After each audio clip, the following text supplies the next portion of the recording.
but now I got my eye set on you. I'm not gonna play it safe. It's going down on Christmas Day. 'Cause I've been trying to tell you in every way. Yeah, I've been trying to show you, but somehow felt I wanna have someone to hold. Walking through the falling snow. I've been trying to tell you in every way, but now I'll get it done. I'm not gonna wait. And right around the mistletoe, I'm gonna let my feelings show.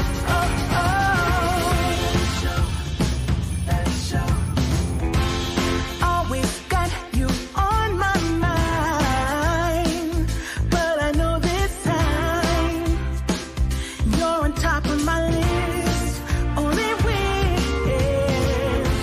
And as we decorate the tree, only you and me, I'll be making plans, make you understand. I'm not gonna play it safe.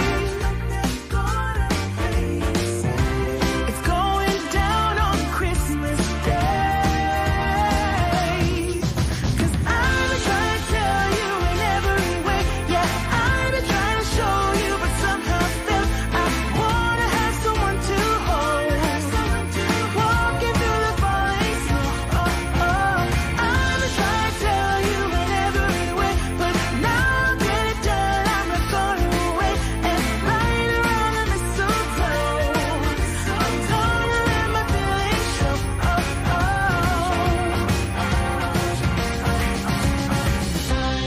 I've been waiting for so long for you, but now I got it planned. I know just what to do. 'Cause I've been trying to tell you in every way. Yeah, I've been trying to show you, but somehow felt I wanna have someone to hold. Walking through the falling snow. I've been trying to tell you in every way, but now I'll get it done. I'm not gonna wait. And right around the mistletoe, I'm gonna let my feelings show. I've been trying to tell you. Wanna have someone to hold. Walking through the falling snow.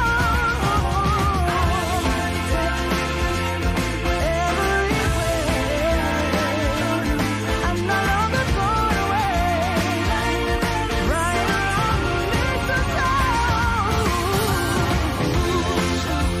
I'm gonna let it show. I'm gonna let it show. I'm gonna let it show.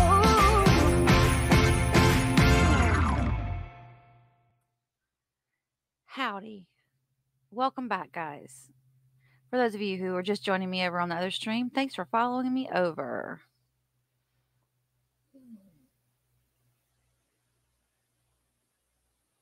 Yeah, 90611 Grounds Prison Radio is 24 hours a day. You know what I was thinking, Mark? People probably log in here and go, this is a radio channel? What? I've started marking some of my videos because all the when I start the music in the front, I figure that people don't want to wait when they first log on, so they know they can skip over it if they want to. Hi, Irene. Hi, Lenny. Lesinator's on top of things. She was the first one in twice. Hey, Tony.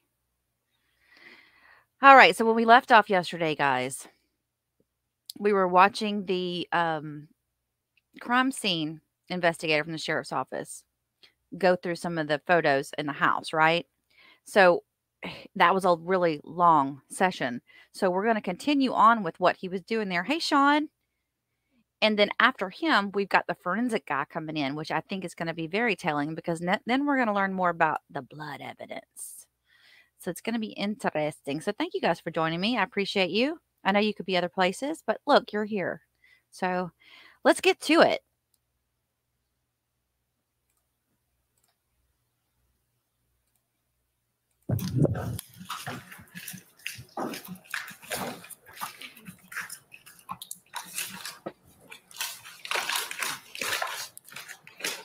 I'll give you a chance to change your gloves and all.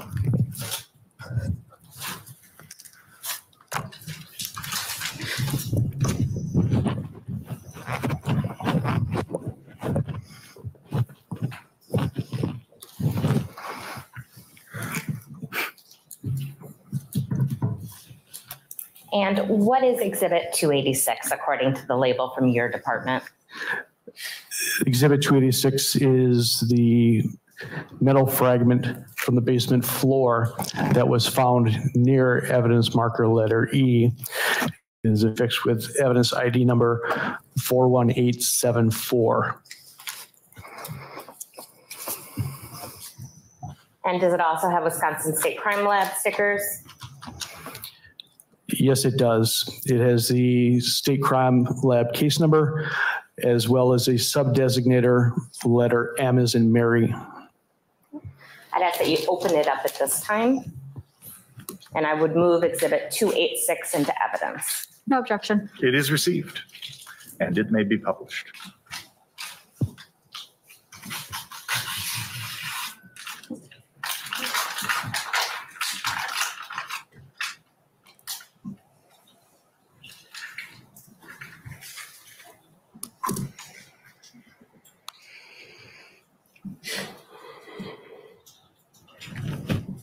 And it appears to be in what I would describe as a small test tube.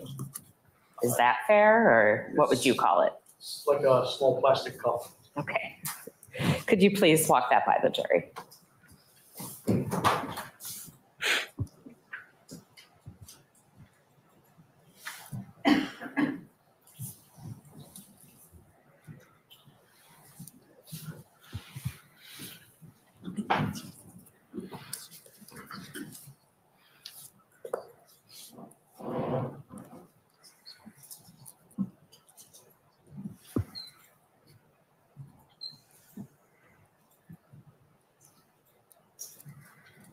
I wonder if the defense will come up and cross this witness at all. So we're still on the prosecution side of questioning.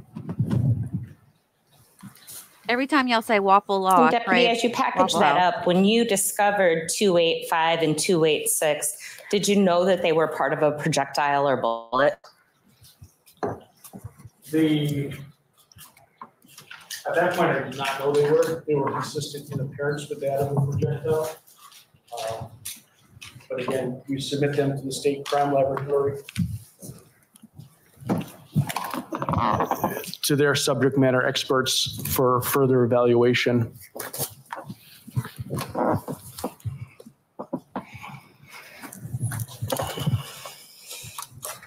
He said subject matter. Exhibit 273, what are we observing?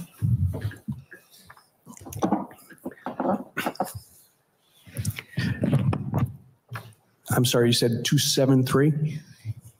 Yes, I believe that's the... Exhibit 273 is a photograph that was taken of the workbench. And in this photograph, we can see on the bottom left portion, a portion of that floor safe and that tote bin that we previously saw in the overall image that when we were looking to the west. We can see a blue bench and on the shelf of the bench, there is a spent fire extinguisher.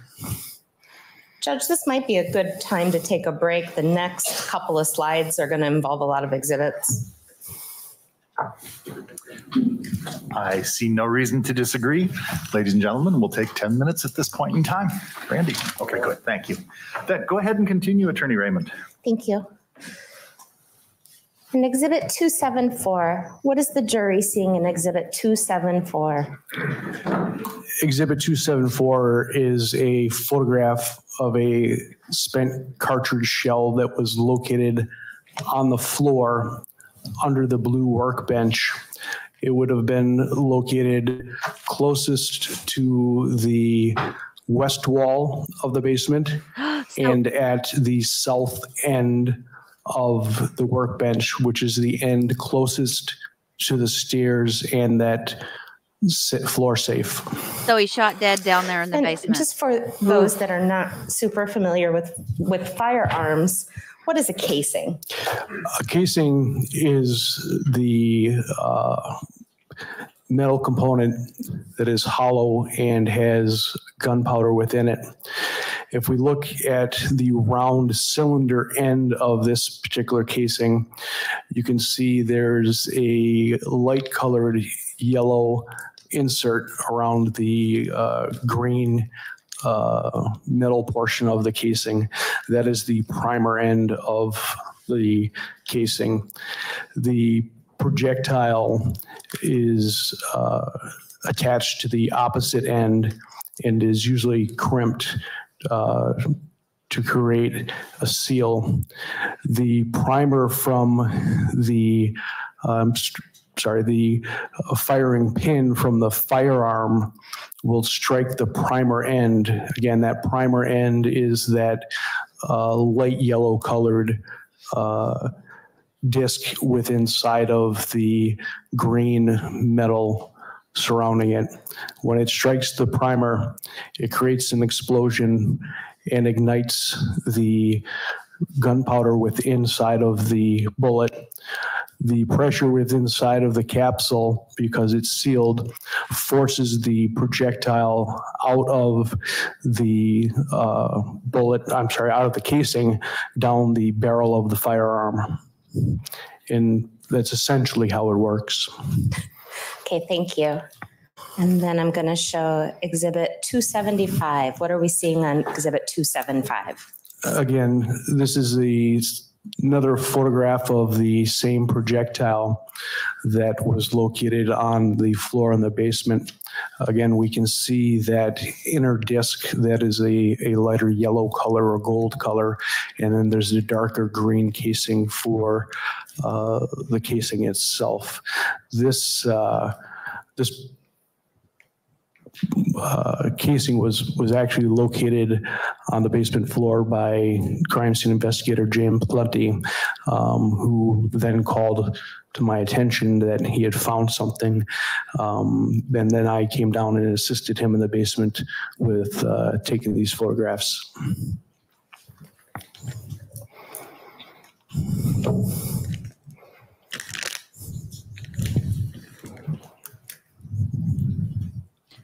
So he did, we figured he did shoot somebody in the basement because of all the blood. Yes. Okay. So Deputy, I'm going to show you what has been marked as Exhibit 284. How would you describe Exhibit 284?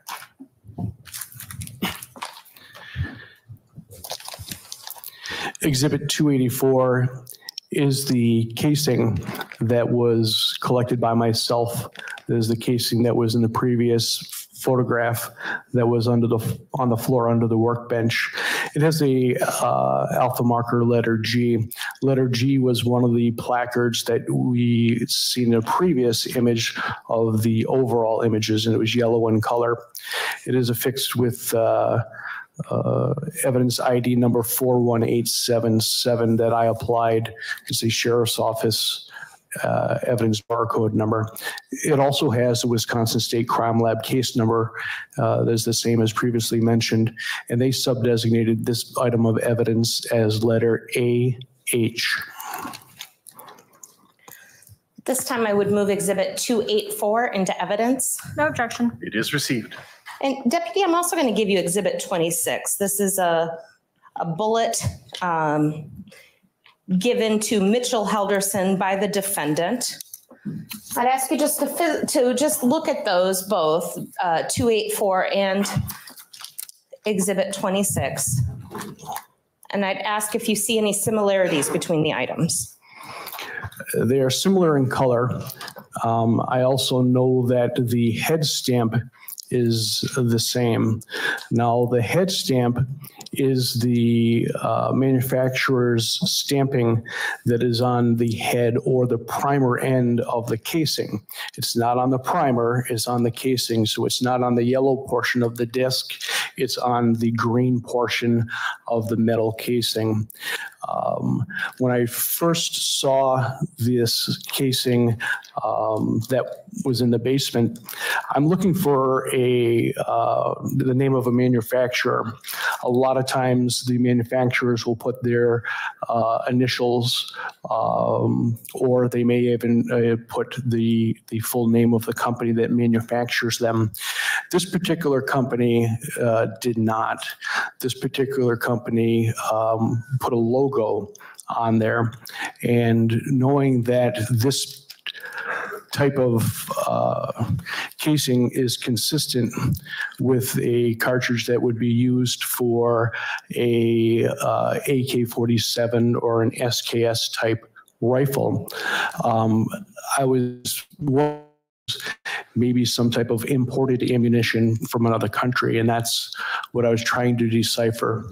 I later learned that the writing that is on the crown of the head stamp is for a company named Barnaul. I also observed that on the head stamp along the lower arch of that round casing, the number is 7.62 by 39. And that is the same head stamp that is on the exhibit number 26, Sheriff's Office ID number 417, which is ammunition from M. Halderson. This particular piece of evidence, as we look in comparison to the casing of the one that was found within the basement, it is just the casing. And if we look at the one that is marked as Exhibit 26, it has a copper colored projectile that is still intact. It also has a primer in it, and that primer is not dented, indicating that this is a complete round and it has not been fired. So Exhibit 26, not fired. Exhibit 284, a fired casing. Yes, a fired casing, also referred to sometimes as a spent shell casing. All right. And I'm going to leave these two up here. We have more ammunition we're going to compare in a minute.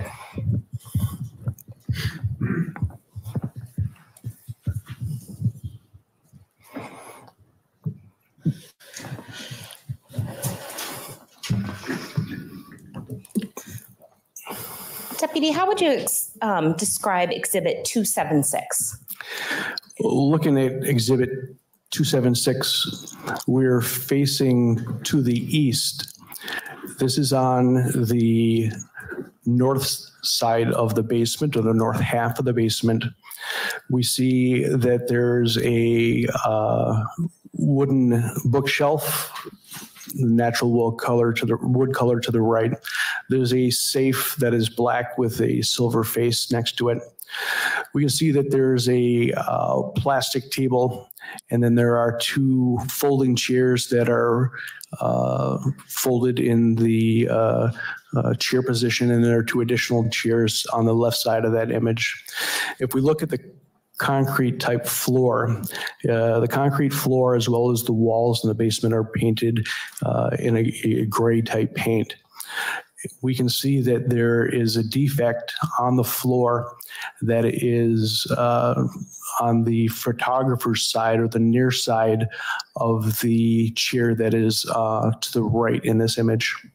The defect is a white, in this image appears to be a round or elliptical type defect. Exhibit 277. Exhibit 277 is a medium shot of that same defect in the concrete floor.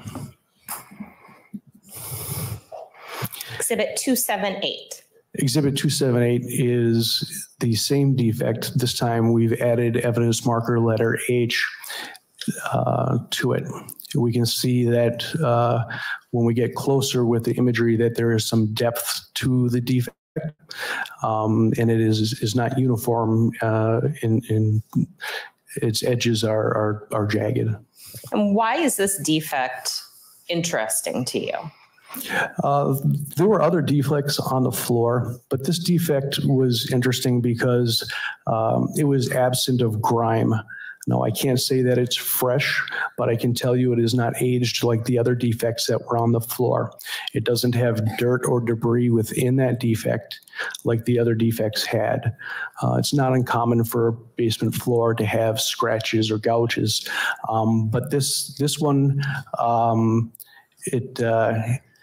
it stood out, and it still had like a powder, like busted concrete texture within the defect itself.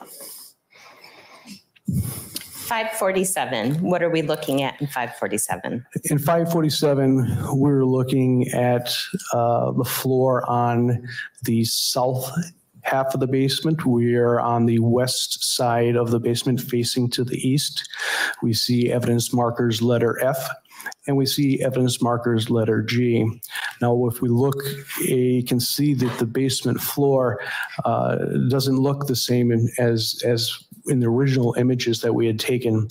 This photograph was taken after the Wisconsin State Crime Laboratory Field Response Unit came out to assist us. It consisted again of Nick Stalke, John Ertl, and the two photographers that came out to do the luminol.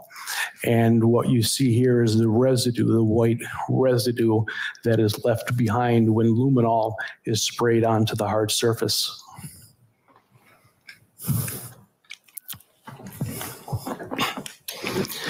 First, say that letter F and letter G are areas that fluoresced or luminesced that we collected swabs from the concrete floor. Which brings us to Exhibit 287.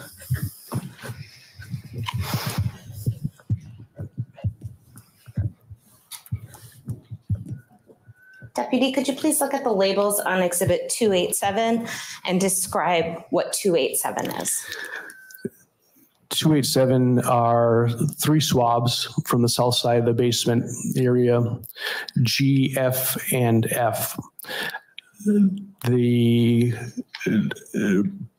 Sheriff's Office barcode number is 41884, and it also has Wisconsin State Crime Laboratory case number with subdesignations of AB, AB1, AB2, and AB3. Now, in the image I told you, there were 2 areas that were collected. The area F was swabbed twice, so 2 swabs were taken from area F, and they were collected separately. I would move 287 into evidence. No objection. It is received.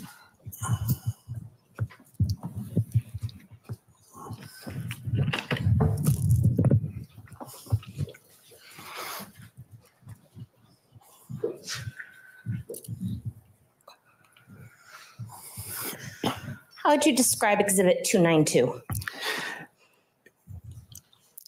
I'm not sure I heard you correctly. Was that 292? Yes. Exhibit 292 is a photograph that I took of the basement. Again, this is in the south side of the basement. It is in the southwest corner.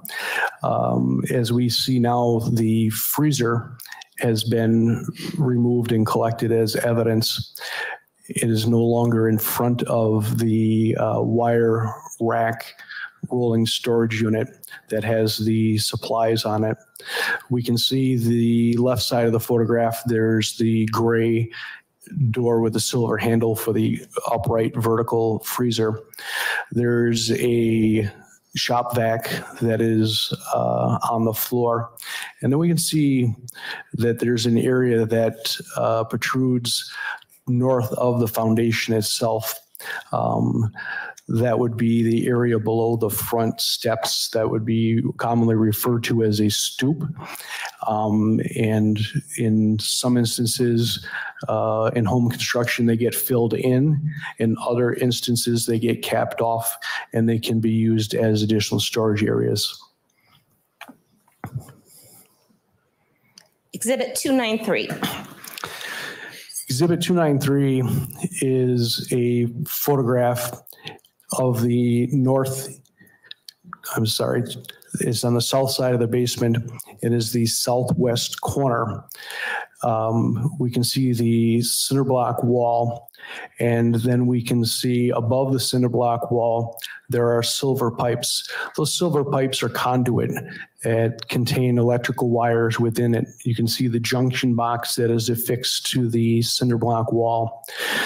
We can see that there are a couple pieces of wood that are attached to the wall, and the area above the cinder block has a wood construction creating a wall above the cinder block.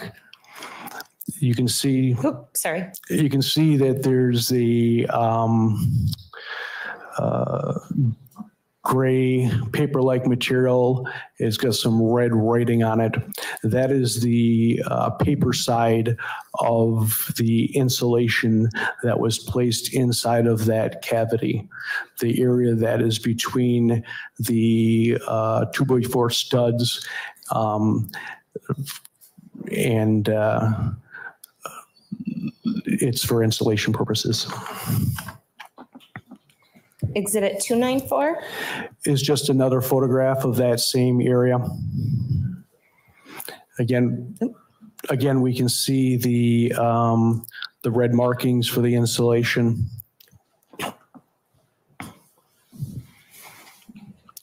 And what does Exhibit 295 display? Exhibit 295 is an area of the cavity that is exposed once the insulation is removed from the studs. And when we look in the lower portion of that image, we can see that steel pipe, and then beyond it, there are some black triangular looking pieces. Those pieces are consistent with a mouthpiece that would be used on a vape type instrument, which is an instrument that a person sometimes uses if they're a smoker to mimic cigarettes. And was this vape mouthpiece out in the open like this, or was it behind the insulation? It could not be seen. It was concealed within that cavity, and it was covered with the insulation. Upon learning that, did you guys then remove more insulation in the area? We removed all the insulation in the basement after seeing that. There was an indicator that somebody was hiding something in the basement. Those were put there purposely. They're not left there by accident. Exhibit 296. Exhibit 296, we can see in the bottom left portion those same vape mouthpieces. However, as I pulled back more of the insulation and exposed the cavity created by the 2x4 walls, you can see the magazine from a firearm that also contains bullets. The magazines are concealed within the wall and hidden with the insulation covering them, so they could not be seen unless the insulation was removed from the wall. So the magazines were hidden behind the insulation. Correct. They could not be seen without removing the insulation, and the insulation was put back into place as it really did not look out of place. But during our extensive search, I decided to pull back insulation and dig a little bit deeper and a little bit further, and this is what I found. And obviously by magazine, you don't mean Sports Illustrated. What's a magazine for people that are not gun users? So a magazine is part of the firearm. Not every firearm has them, but on some firearms that are semi-automatic, they have a storage container that is called a magazine. The bullets are pushed into the magazine from the top, and when you see the bullets, that is the top of the magazine. As you push the next round in, they compress a spring that is at the base. And the magazines have different capacities.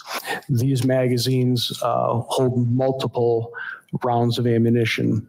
That magazine is then placed into the firearm, and then the spring will feed the firearm and force additional ammunition into the chamber of that firearm as it cycles each time the trigger is pulled.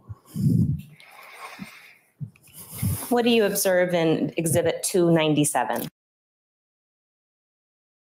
I don't know why it's not letting me put a chat in. It keeps telling me I have an error.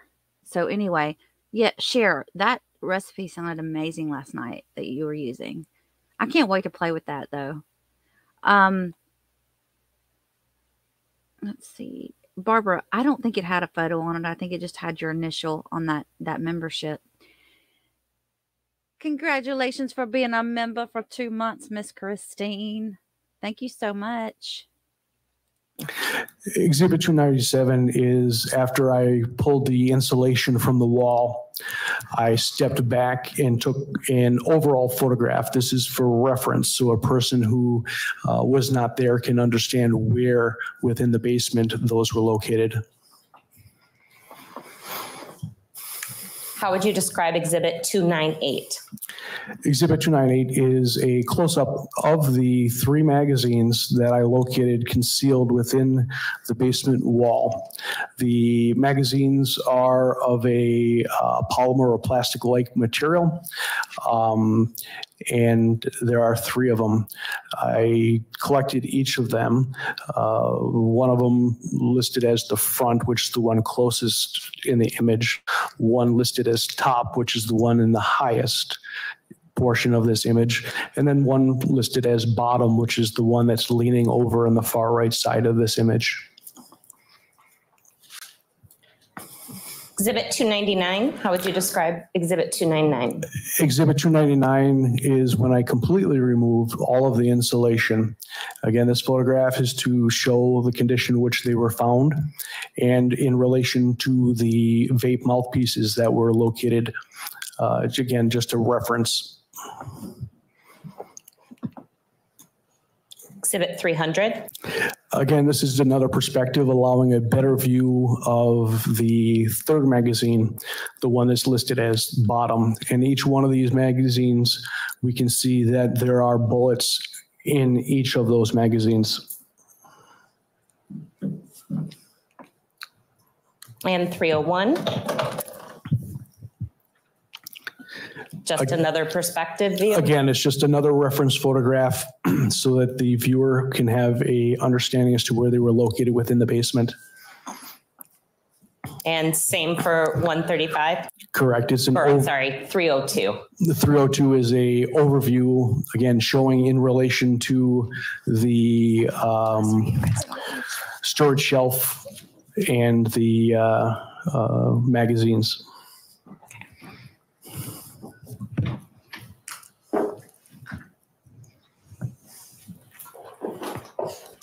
It's just the evidence is overwhelming in this case. So I'm starting to understand. I'm going to approach you now with Exhibits 288, 289, and 290.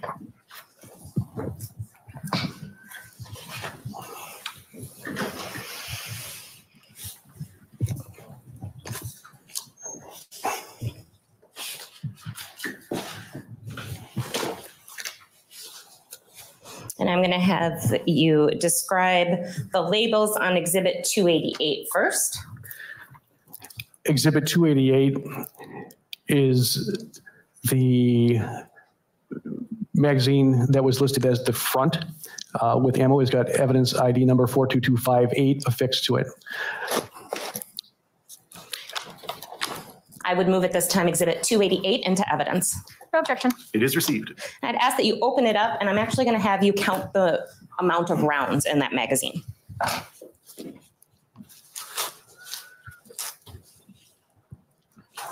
That's way better on 1.25 speed. It's not too fast, but it helps with the speed of the trial because we're not used to this slow pace. Yes, thank you. Will you just hold it up for the jury? All right, now if you would count the rounds, sir. So rounds have been removed. Okay.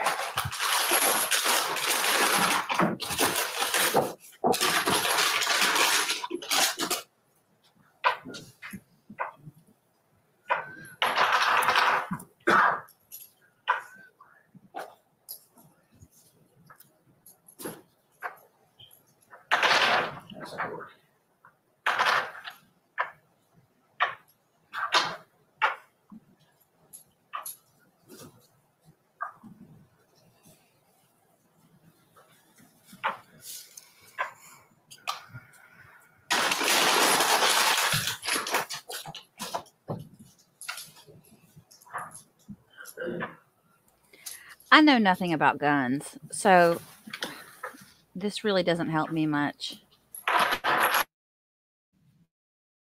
Just count the amount. Are those bullets? There are 1, 2, 3, 4, 5, 6, 7, 8, 9, 10, 11, 12, 13, 14, 15, 16, 17, 18, 19, 20. 20, okay. And that was Exhibit 288. If you would return the rounds and magazine to the box. Does that mean that's how many he shot? Or does that mean that's just what was there? They weren't hit rounds, right?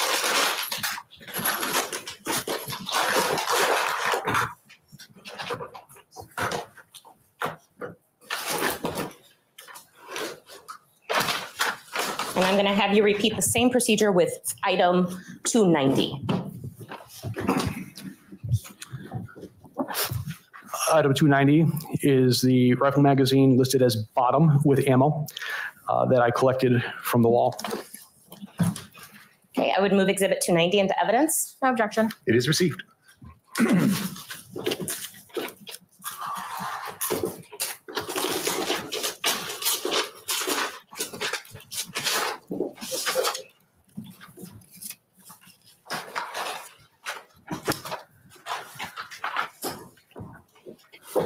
So share, it looked like on the first was when he did it. That's what they thought. And then they brought him in for questioning. Well, they kind of started noticing. And again, I would ask that you count the bullets. No need to display them if you just want to count them. On July 7th was when they started putting it all together and they started finding things. So what? Just under a week? 2, 3, 4, 5, 6, 7, 8, 9, 10, 11, 12, 13, 14, 15, 16, 17, 18, 19, 20. All right, thank you. If you want to return those items to the box.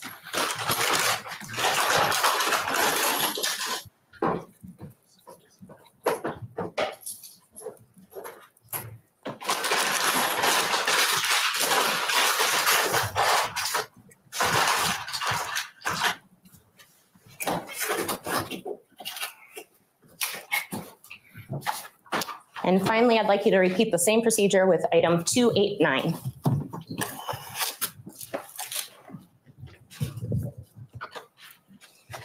And what does the label from your department say for 289? Exhibit 289 is a rifle mag topped with ammo, evidence ID number 42259. This is a magazine which I collected that was concealed within the wall. All right, I would move 289 into evidence at this time. No objection. It is received.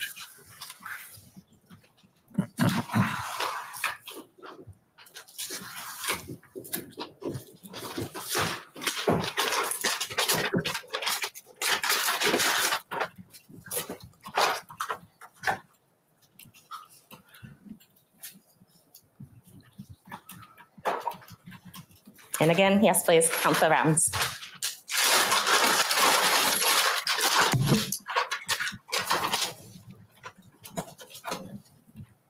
One, two, 3, 4, 5, 6, 7, 8, 9, 10, 11, 12, 13, 14, Good gracious. 15.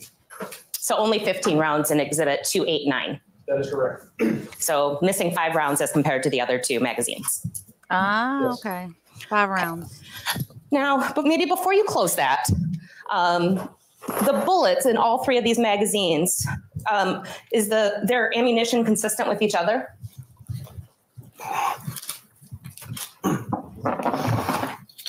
Yes, and looking at the head stamp on the ammunition, they're all the same color, the same caliber, 7.62 by 39, and they all have the same head stamp from the manufacturer that is the logo for Bernal. And is that the same head stamp that you identified in the Get Well bullet as well as the casing found on the basement floor?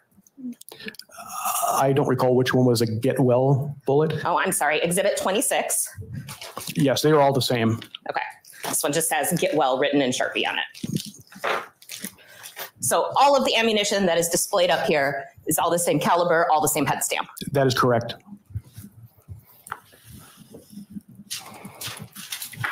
Anything else?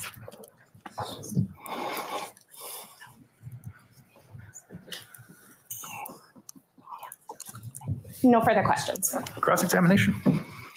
Yes, thank you. Deputy, approximately how many hours did you spend processing this place? I would suggest over the 3-week period, it was roughly 10 to 12 hours a day. Not working every day. We did have a couple days off in there. So the pictures that were shown to the jury today, were those all taken in the same day or in different days? They were taken in different dates. They were not taken all at the exact same time, no. Now, as far as you being at that home, is this your first time that you were in the Halderson household? In reference to this investigation, yes. I'd never previously been at that residence.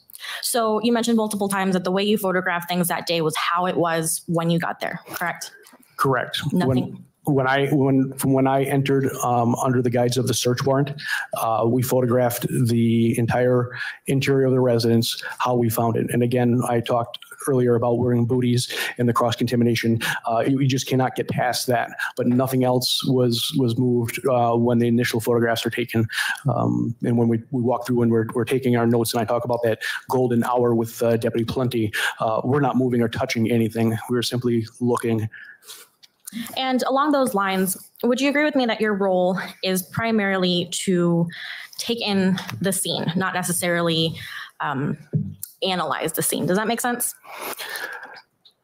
I would disagree, because my role as a crime scene investigator differs from a detective.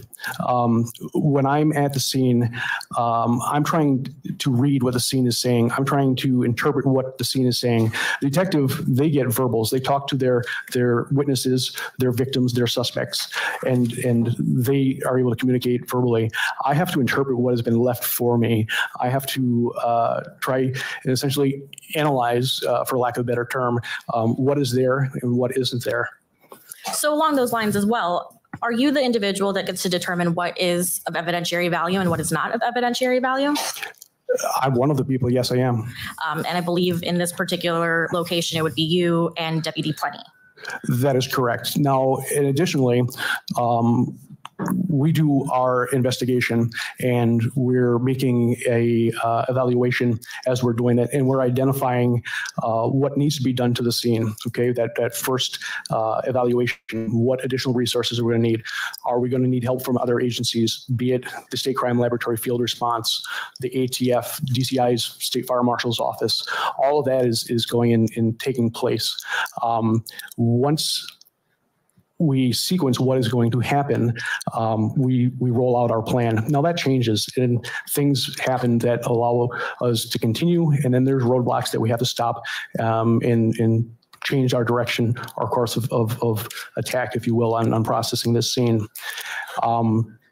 Once that is all done, again, we talked about the communication with the detectives and having an understanding as to what's taking place outside of the crime scene. I don't know everything that is taking place. I don't know every interview that is being conducted. So what we do then is, once we're done with the processing of all of the evidence that we find forensically, we then bring the detectives into the scene and they do a wall-to-wall search.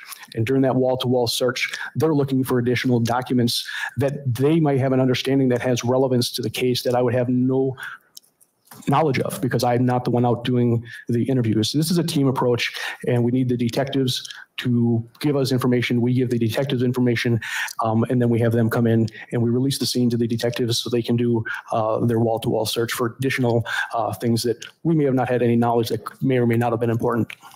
So in conjunction with you and the crime scene team, along with the detectives, it's fair to say that this house was very thoroughly processed. Yes, I referred to the search when the walkthrough was conducted with the district attorney's office. I use a term that when we get done with the search, when we're done with the tornado search, we'll find everything.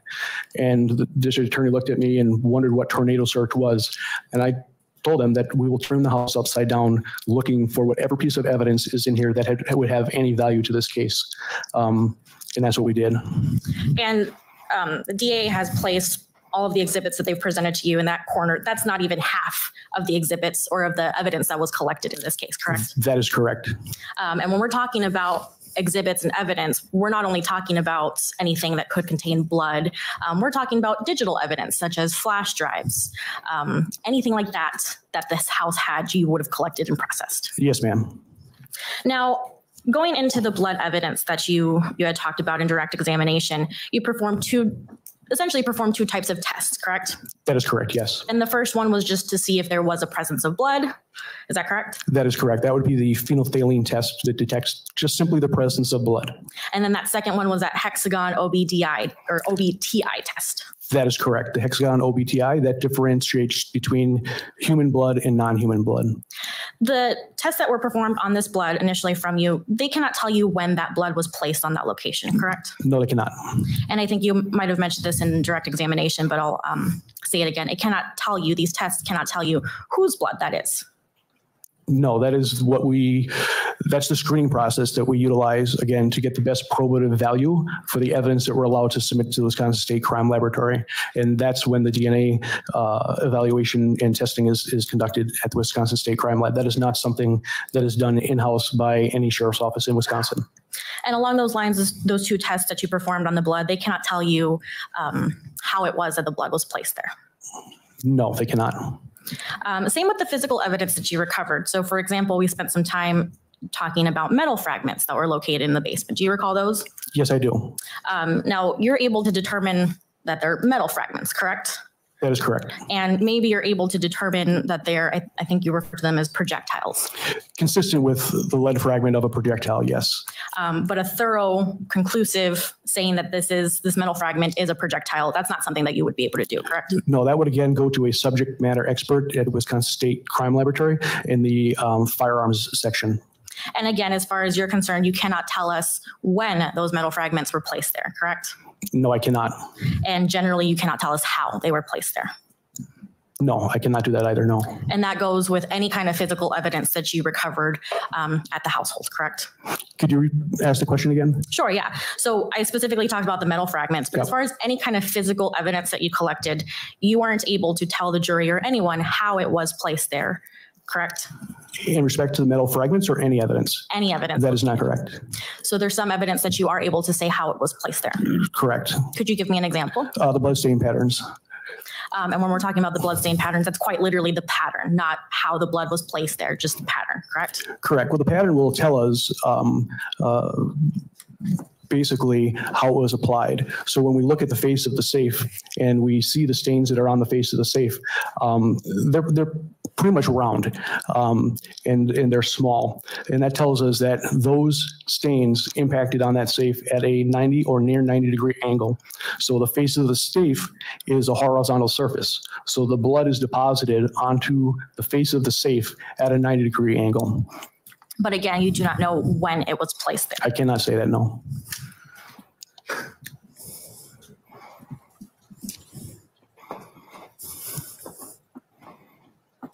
I don't have any more questions for you. Thank you. Any redirect? One brief question. The jury previously and counsel, I think, mentioned some of the photos. The video that Scott Coons, the slow walkthrough of the property, was that done before or after photos being taken?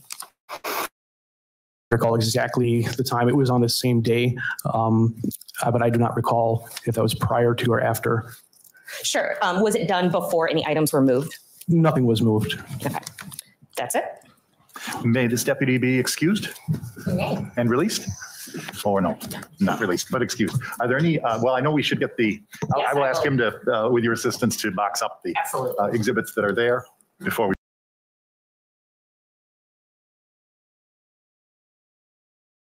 Okay, before we get on to the next witness, how are we doing in the chat? You guys good? Y'all are just talking away.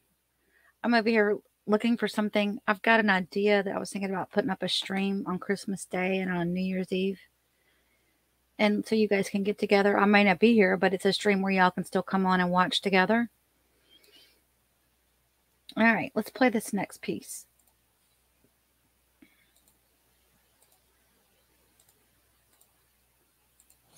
Good afternoon. Could you please state your name for the record, spelling both your first and last name? Nick Stelke, Nick, Stahlke. How are you employed? I'm a forensic scientist with the State Crime Laboratory in Madison, Wisconsin. And what sort of training did you have to go through to become a forensic scientist? I have to have a minimum of a 4-year degree or a bachelor's degree. My degree is in medical technology and chemistry. And where did you get that from? St. Cloud State University. And then did you have any further training after that? I have a lot of different training sessions that I've attended over the 30 plus years that I've been a forensic scientist. Well, could you give us the highlights? What are some of the specific trainings you have? Well, I had training in crime scene response processing. I had a course in advanced scene processing, blood stain pattern analysis, bullet trajectory, fracture match, or physical match, and all the other associated training that's required for the processing of crime scenes. Okay.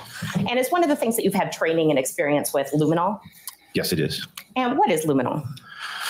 Luminol is a chemical when added to a scene that has the presence of blood and a hydrogen peroxide will cause a chemiluminescence. Okay, so it's a chemical that when added to blood, it'll cause it to react under a certain light? Yes, it does.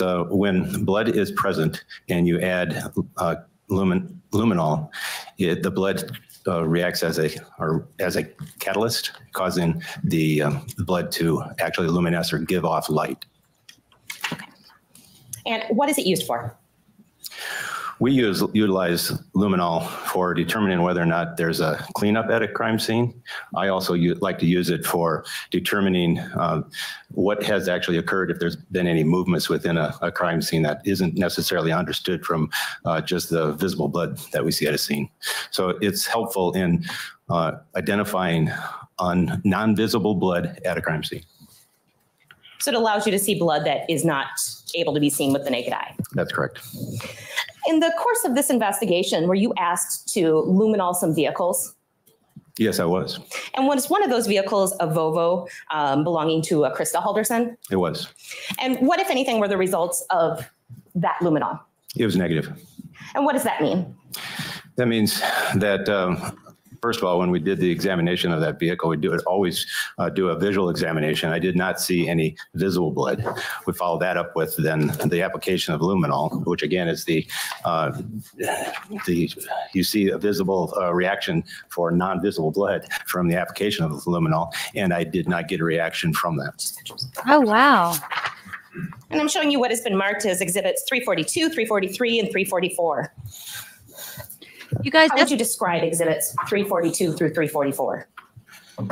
but that was the car that he kept coming and going from the house in those days that his parents were supposedly gone.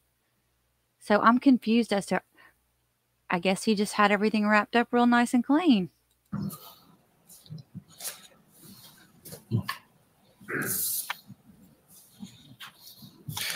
Exhibits 342, 343, and 344 are photographic images of vehicles that I processed in this case. And I would move 342 through 344 into evidence at this time. No objection. They are received. And I'd ask for the Elmo.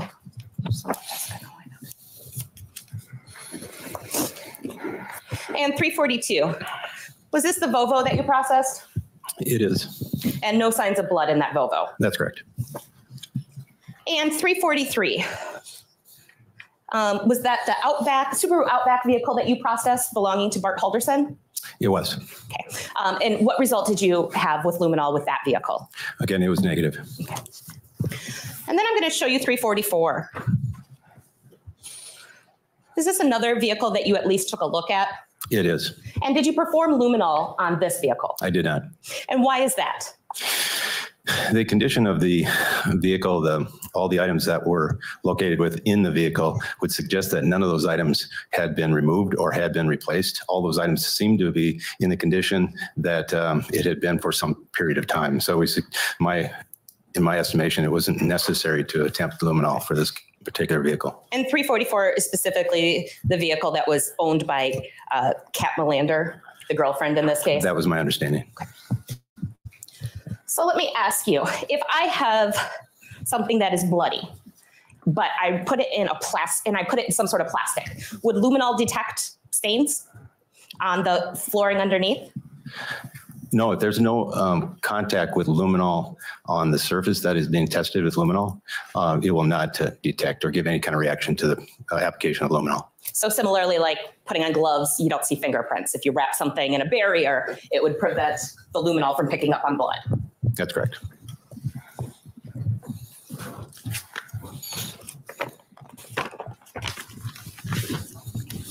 This was turned over. It says PowerPoint. I have an additional photo. I didn't put those in. That's fine. And sir, did you write a report in this case? I did. I'm going to show you what has been marked as Exhibit 548. Could you please describe Exhibit 548?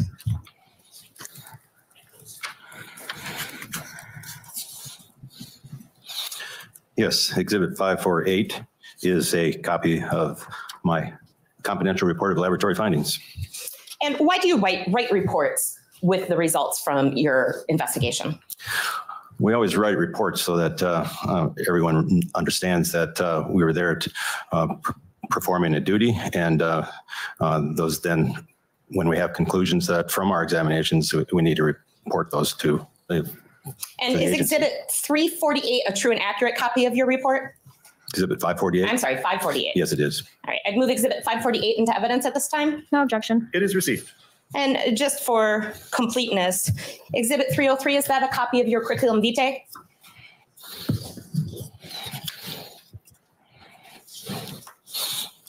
Exhibit number 303 is, yes. I would move Exhibit 303 into evidence. No objection. It is received. Now, the cars were just a small part of what you looked at in this case. Is that fair? Yes, it was. I'm going to show you what has been marked as Exhibit 304 and Exhibit 305. And in connection to this case, you created a PowerPoint. Yes, I was asked to do that, yes. Okay. And Exhibit 304 is just the USB of your PowerPoint?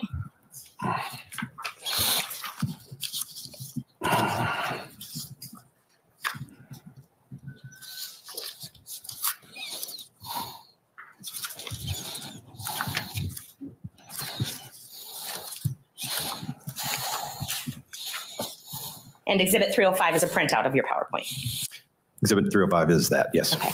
I'd move Exhibits 304 and 305 into evidence at this time. No objection. They are received.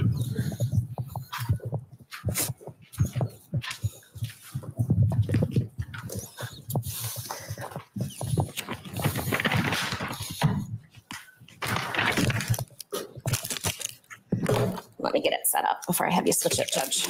Yeah. Thank you.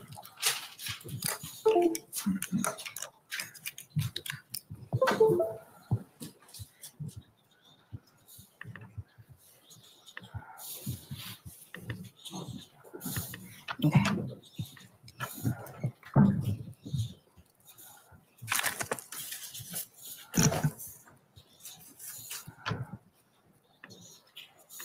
If you want to switch it. I think we did. All right. Oh, there we go. So Exhibit 305 is a PowerPoint with 23 slides approximately. Yes. Okay. And in the first slide, that's just the outside of the house that you processed. That's correct. And that house is the 4595 Oak Springs Circle address. It was.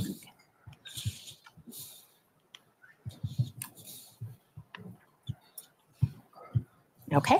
And what do we see on slide 2? I like to describe this house as a tri-level, but it actually has 3 levels above ground, 4th level being the basement. So this would be the lowest level. This is the foyer at the front door. This off to the left is the family room. Behind us would be the entrance to the garage. And in the middle there, in the top center of the photograph is the entrance to the basement, or the lowest level. Now, did you luminol the entire house? No, we only luminoled those areas that of concern. And those areas were the basement, the foyer here. There's a bathroom then up on the top right corner of this photograph.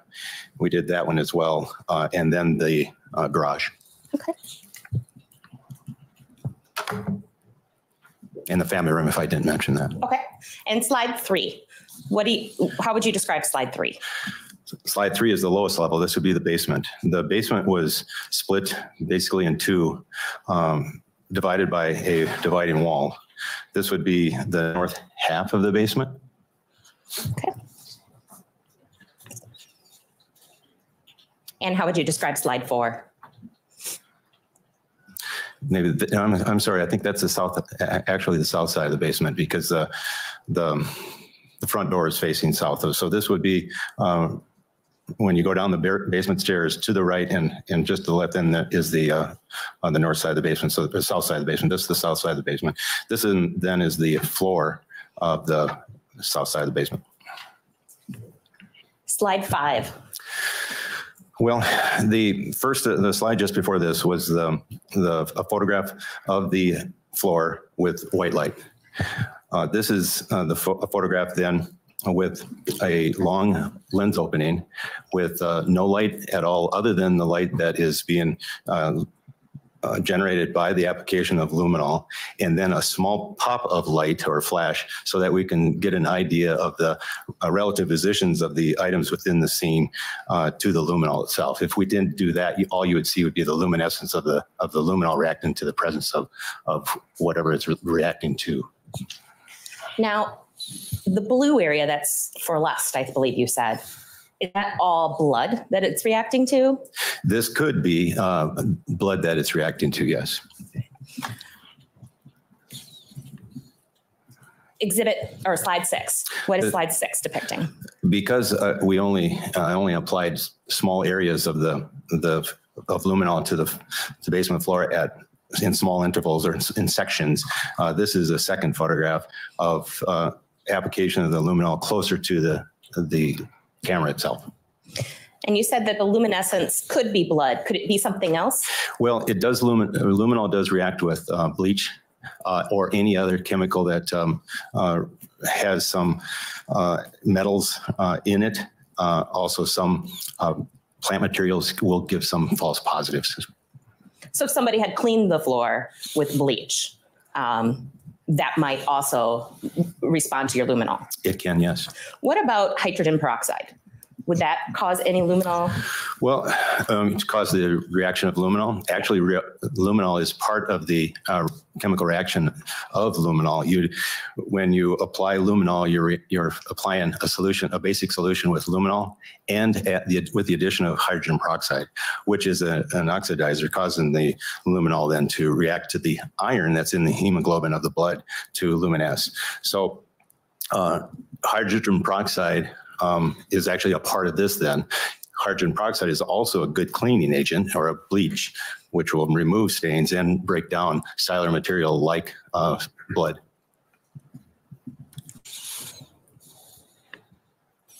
Slide 7, what is the jury seeing?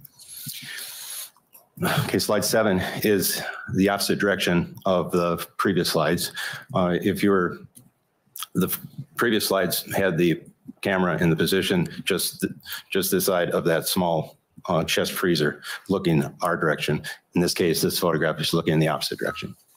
When you are luminoling this area and the area that we just looked at and you're getting some fluorescence, is anybody else swabbing that area or testing it for blood in any manner? Once we identify an area that is reacting, giving us a positive reaction to the application of luminol, we then swab it to get a sample, and then we test it again with phenolphthalein, which is a presumptive test for the presence of blood.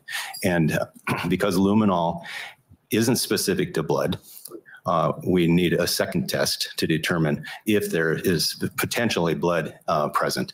And so we always follow up any positive luminol areas with a test, well, presumptive test called phenolphthalein, excuse me. And did Greg Leatherberry in this case perform those tests? I performed the phenolphthaleins. I think Greg may have assisted with that, but he collected all of those samples. Okay. And did he perform, oh, you did the phenolphthalein? Yes. Okay. And so going back to slide 5, did you swab and test any of that, slide 5? Yes, we did. And did it test positive for blood? It did. Presumptive positive for blood. Yes. Sure. And slide 6, did you swab or test any of those areas? I did. And did any of those to test positive, presumptive for blood? It did. All right. Slide 8. Oops, I'm sorry. I went to 9.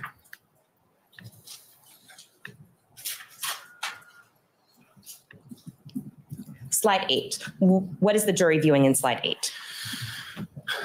Slide 8 is a view across the basement from south to north. The basement stairs is off to the left.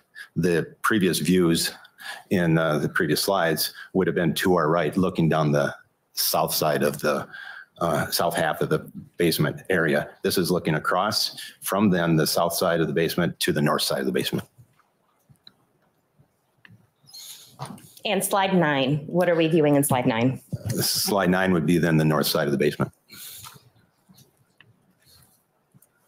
Slide 10? Slide 10 is the north side basement floor. And then slide 11. What is the jury seeing in slide 11? Slide 11 is the north side basement floor after the application of luminol. And did you, after applying luminol and getting some fluorescent areas, were those areas swapped? We did swap some areas in the north side, yes. Did you test them with phenolphthalein to see if they tested positive for blood? We did. In this particular case, I don't recall if any of these were positive for presumptive test presence of blood. Sure, so it might have been bleach or some other cleaning agent. Correct.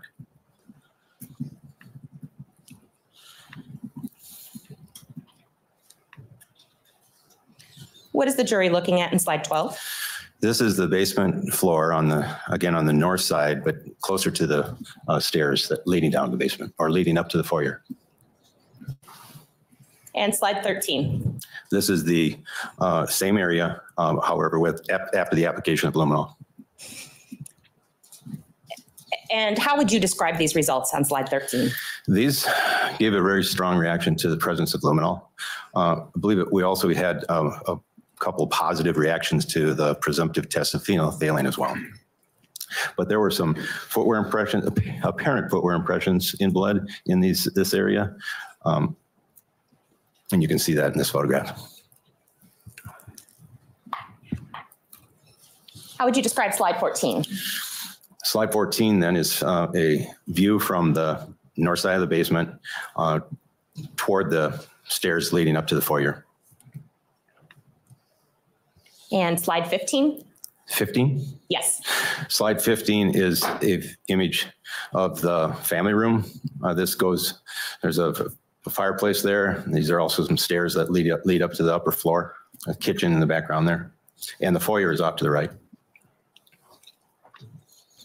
Wait, where's the basement from 16? that room? 16 and then right there, 16. 16 is the fireplace hearth with a floor in front of that.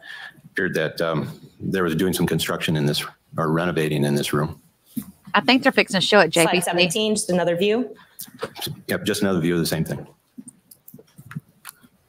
And slide 18. How would you describe slide 18 to the jury? Slide 18 is the same view as previous view. However, after the application of luminol, this particular view would indicate there was some solution or a wetting of the surface that had occurred here. You can see that there's a little bit of a movement in drainage or a flow pattern, for instance, for lack of better terminology here, of that luminescing area. And so possible cleanup as well. And your training and experience with luminol, are you also trained in blood stain pattern or blood splatter analysis? Yes. Is there anything you can say about the blood staining of the basement area? Well, you can see that there's a couple of very bright stains that are luminescing very brightly with blue. Those would be stains that are not necessarily diluted with any kind of a substance or liquid. Those are fairly strong stains. The stains that we could visibly see in this area appear to be more of a drip or a contact transfer. And I'm going to go back a few slides and ask you about blood pattern. Is there anything, this slide in the basement, slide 13, is there anything you can say about the blood pattern in that slide? The only thing that, this is a real complex situation, I'd say, with a lot of different things going on. These are mostly transfers or just the contact of blood onto a surface. There's also some patterns then that would be consistent with footwear in blood. There's also drip patterns there as well. And there's some spatter stains off to the side or onto vertical surfaces near this. And I'm going to go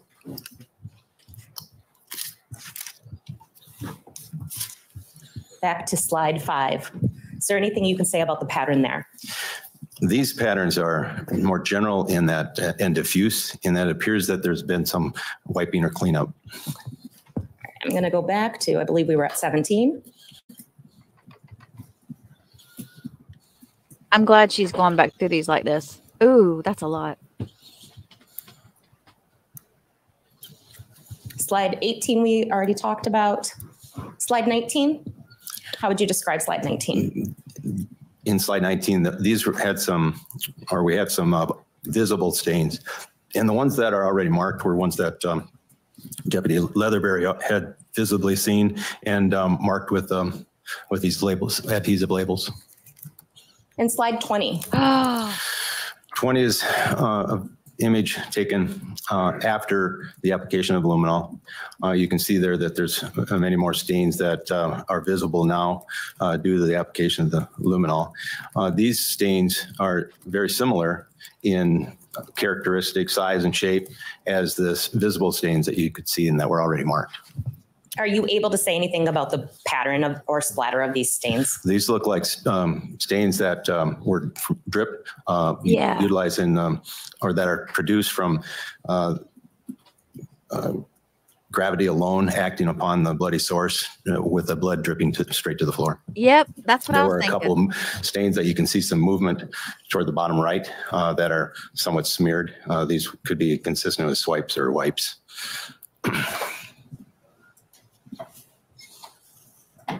Exhibit 21, a view before you luminoled. This is the foyer. The front door is off to the left. The garage entrance is up toward the top of the photograph. And this is from the location at the top of the basement stairs. Slide 22, how would you describe slide 22? The entrance to the front of the house, entrance to the left at the end of that rug, and then the entrance to the garage there at the top with the door open. And finally, slide 23. What do you see in slide 23? Slide 23 is in following the application of luminol. We had a positive reaction to the presence of luminol here, just inside the garage door. So And this had a pattern to it. It had appeared to be a contact transfer with the shape of a possible container that may have had blood on the surface of it.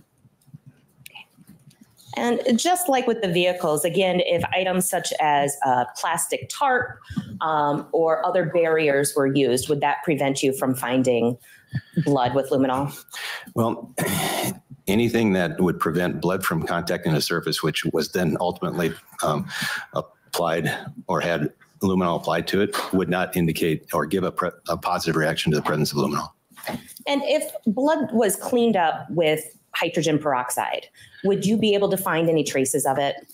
Well, with luminol, because hydrogen peroxide is part of the formula of the luminol itself, it would not give a reaction. It would indicate that cleanup had occurred. It would be, but however, the hypochlorite or bleach does give a positive, negative positive, false positive for luminol. Are you familiar with lemon at all as a potential cleaning agent? Well, I've heard of lemons possibly being used as cleaning agents. Lemons have citric acid, and we're all familiar with vinegar, which is acetic acid. So we know that acetic acid is a cleaning agent. It's a mild acid used in removal of mineral stains and things like that, or metal staining and things on that order. So, and mineral deposits. So lemons can be used as a cleaning agent. It's also a nice deodorizer. Smells good. Yes, vinegar does have a sour odor to it, whereas lemons would not have that. Hey, coffee. Hold on one moment. Oh, wow. How could they not have smelled the fireplace? And Analyst Stolke, did you test this last stain, slide 23, for blood?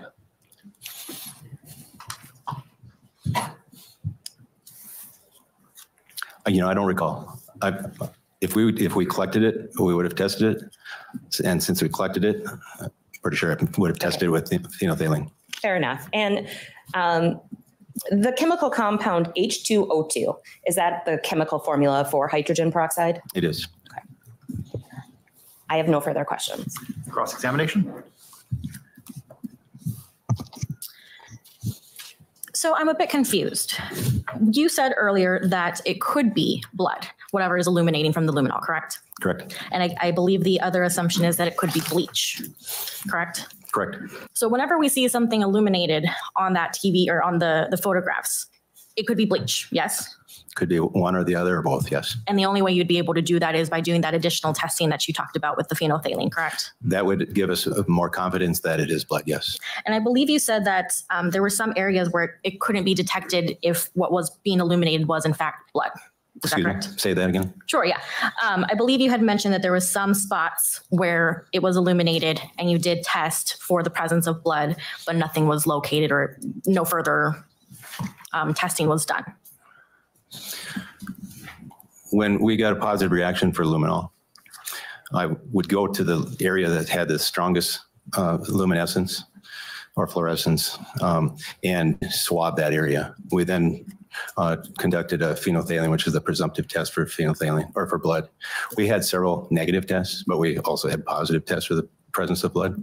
So there could be a combination of both things going on there. I don't have any further questions. Thank you. Any redirect? Just briefly. And these areas were swabbed and samples were collected in the course of this luminol? It was, yes. And those were later sent to some of your colleagues at the Wisconsin State Crime Lab? It would have been tested later on, yes. All right, nothing further. May this witness be excused? Yes. Thank you so much, sir.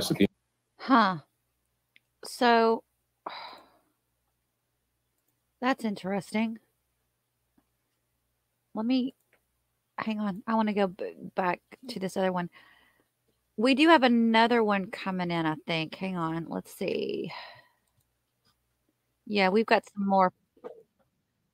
The other forensic guy's coming in. So let's watch his testimony too, because this is Oh, this is only 8 minutes long. Let's watch this real quick. I wish they would talk about what was shown to be positive for blood, though. That's the part that I'm like, why didn't the prosecution like pinpoint that? Was there not enough? I don't know. I don't know. All right. STEVENGREI, as in boy, ER. And what do you do for a living, sir? I'm retired. What are you retired from? Law enforcement. In what capacity were you in law enforcement? I was an investigator or detective for most of my years. Sure. I'll say that I was a law enforcement officer. Sure. In full transparency, at times you and I have worked together in our careers. Yes. Where at? At the Dane County District Attorney's Office. And how long were you at the District Attorney's Office? 12 years. Fair to say, since you retired, unfortunately, we haven't kept in contact or anything, correct? Correct. Okay. Where do you live, sir, in relation to Bart and Krista Halderson? I live directly across the street. If our houses are almost like a mirror image of each other, if I went out my driveway across the street, I'd go into their driveway. So our garages face each other and the front of our houses face each other. In the early part to the mid part of July of last year, was there some significant police presence in your neighborhood? Yes. And was that for an ongoing period of time? Yes. At some point, did you talk to a police officer about something you perhaps noticed or remembered from July 1st of 2021? Yes, I did. Just first of all, if you could set the stage, what were you doing that day, July 1st? Well, July 1st, initially, I had been up I have a garden that's away from my property. It's relatively large, a vegetable garden. So I'd been up there most of the day. And then later in the day, my granddaughter had a softball game. So I had attended that softball game, which was like around 6 o'clock in the evening. What happened when you arrived home? So when I came home, which probably been an hour later, about 7 o'clock-ish, somewhere in there. But I had previously harvested some radishes out of my garden and had them in a 5-gallon pail. So I had taken them out into my front driveway and had cleaned them up, just cutting off the excess leaves and stuff like that. But I had sat in a park bench that I have sitting in my driveway that's sitting between the 2 garage doors because I have a 3-bay garage door or garage. About what time in the day were you out in your lawn or the driveway there cleaning the radishes? It was probably about 7 o'clock-ish, somewhere around that time. Okay. And what did you notice around that time that caught your attention? Well, what caught my attention was while I was there doing that for a period of time, all of a sudden I could detect a strong odor just of burning wood. And so I thought someone maybe had a fireplace or I should say a fire pit or something outside going. They're just burning some firewood. But about 5 minutes or so later, all of a sudden that odor of burning wood became a distinct odor that was more like in the line of what I thought someone was like barbecuing a large pork, like in one of these large barbecue pits or whatever that can hold a whole pork. Oh my God. And how long did that smell persist in your neighborhood? Well, for the remainder of the time I was outside, it was present, kind of became real strong and kind of like a pungent smell, to the point that I actually walked down my driveway half the distance and kind of looked up and down the street to see if anybody was doing anything like grilling or something else was going on, and I didn't see anything at that point. Okay. If you had to guess, or if you had to estimate distance-wise from the location you are to the Halderson home, about how far away is it? About maybe 100 to 130 feet.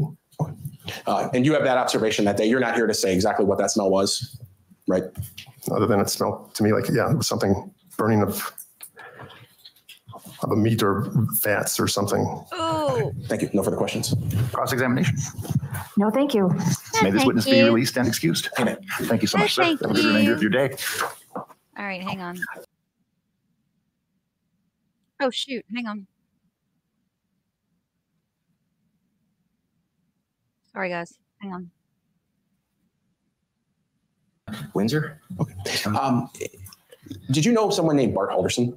Yes. How did you know Bart Halderson? Neighbor, and we were both commissioners on Lake District. Sure. I'm going to have you pull that microphone just a little bit closer to you. I'm sorry. Sometimes it's hard to hear in this room. You say you're both commissioners on a Lake District? Yes, it's a special tax district that acquires funds for the management of the pond that we live on. Sure. You both back up to the pond? Yeah, correct. In relation to Mr. Halderson's house, were you aware of where Bart Halderson lived? Yes. Where was your house in relation to his house? Directly behind him across the pond. Okay. So if you looked across the pond, you'd see Bart Halderson's house? You're correct. Okay. Sir, did back in July of 2021, did you have any security cameras at your house? July 2021, yes. Okay. What type of security system, or how many cameras did you have at your home? A total of 13. Did some of them face the front of your house? Yes. And did at least one of them face the rear of your house? Rearward, yeah. And does that camera look toward the pond in some respects? Yes, the pond is in the images above the ground. Sure. So what was the purpose of that camera when you installed it? Was it to look at the pond or was it to look at something else? Oh, I had planned when I installed the cameras, I had planned on putting in a pool, and there's terribly risky, terrifying things. And so one of the many reasons for installing cameras at the pool in the rear was the primary purpose of that. In the mid part of July of last year, were the police having contact with you about your security cameras and perhaps them having some footage that they thought was helpful? Yes. And did you provide full access to your security system at that time? Yes. In fact, at one point, they actually took your kind of the DVR from your home. Did they not? That's correct. Okay. And did you later learn that they were particularly interested in maybe the rear camera of your house facing across the pond toward the Halderson house? Roughly, yes. And you fully comply with any testing they wanted to do during that time period? That's correct. Okay. I'm going to show you it's been marked in this case is exhibit number 306. Let me just ask you, do you know what that is? Yes, that's my camera 6, my property. Okay. And is that kind of a screenshot? That would be accurate, yes. I'll move 306 into evidence. No objection. It is received. So I think you testified, the deputies took your DVR system and they pulled footage off of it. But you're saying that 306 is at least a screenshot of what that rear camera maybe would have been looking at around that time? That's correct. Okay, I'll just move to publish quickly, 306.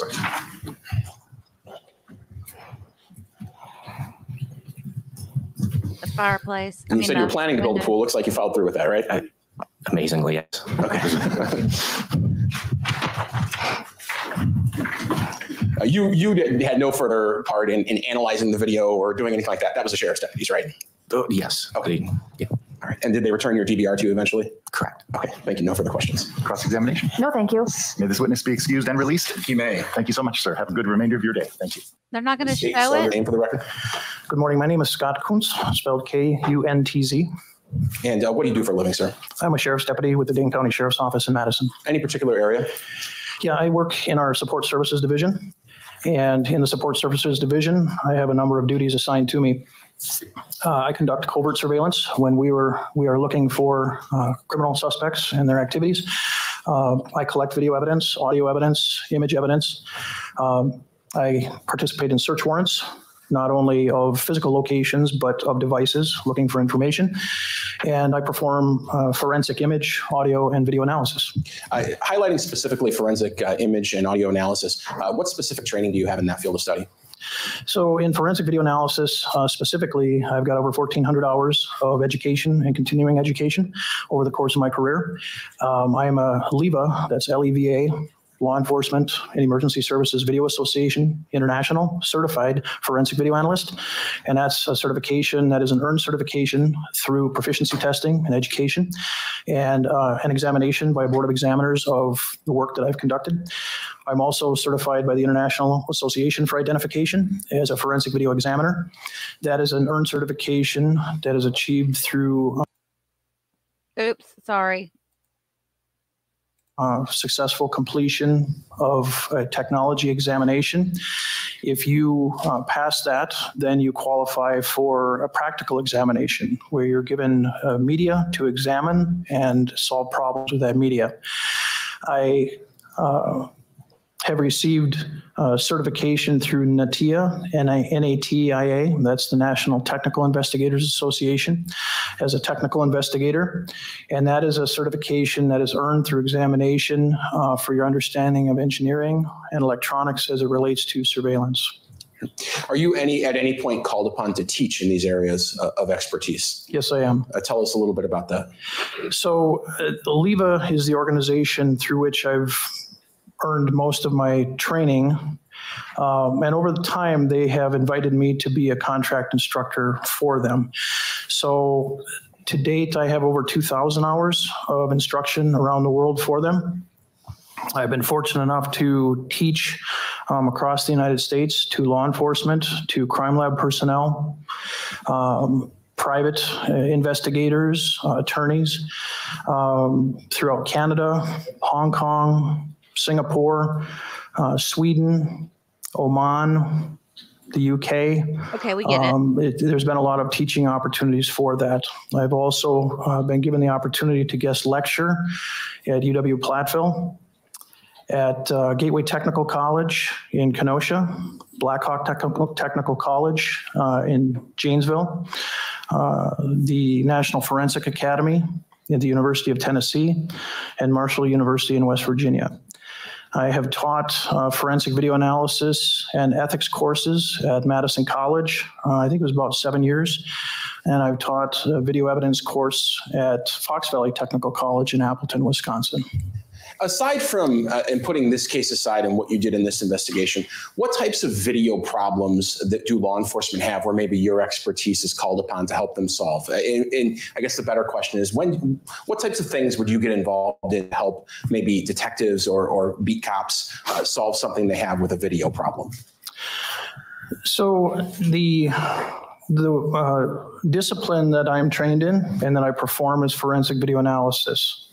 And that's defined as the scientific examination, comparison, and or evaluation of video and legal matters. The idea is that there should be a systematic and methodical approach to the analysis of data. And the data in this case would be a video, an image, or an audio file. Many times, all we can do as investigators is to just look cognitively at something and try to perceive what we can and make an assessment. The idea with forensic video analysis is that we want to try to get to beyond just a recognition level of understanding, but actually to an identification where we can prove what the data shows through experiments. So forensic video analysis is one of the main duties that I have at the Sheriff's Department. Sometimes it's speed analysis. If there's a traffic fatality and we have video or audio or both of that or imagery, try to reconstruct speed or try to reconstruct locations. Sometimes I am tasked with recording statements of people accused of harming babies. So oftentimes a baby will be injured or killed, and then there's no real witnesses to it. And sometimes I will record the statement through a crime scene of somebody recounting the events prior to the baby being in distress.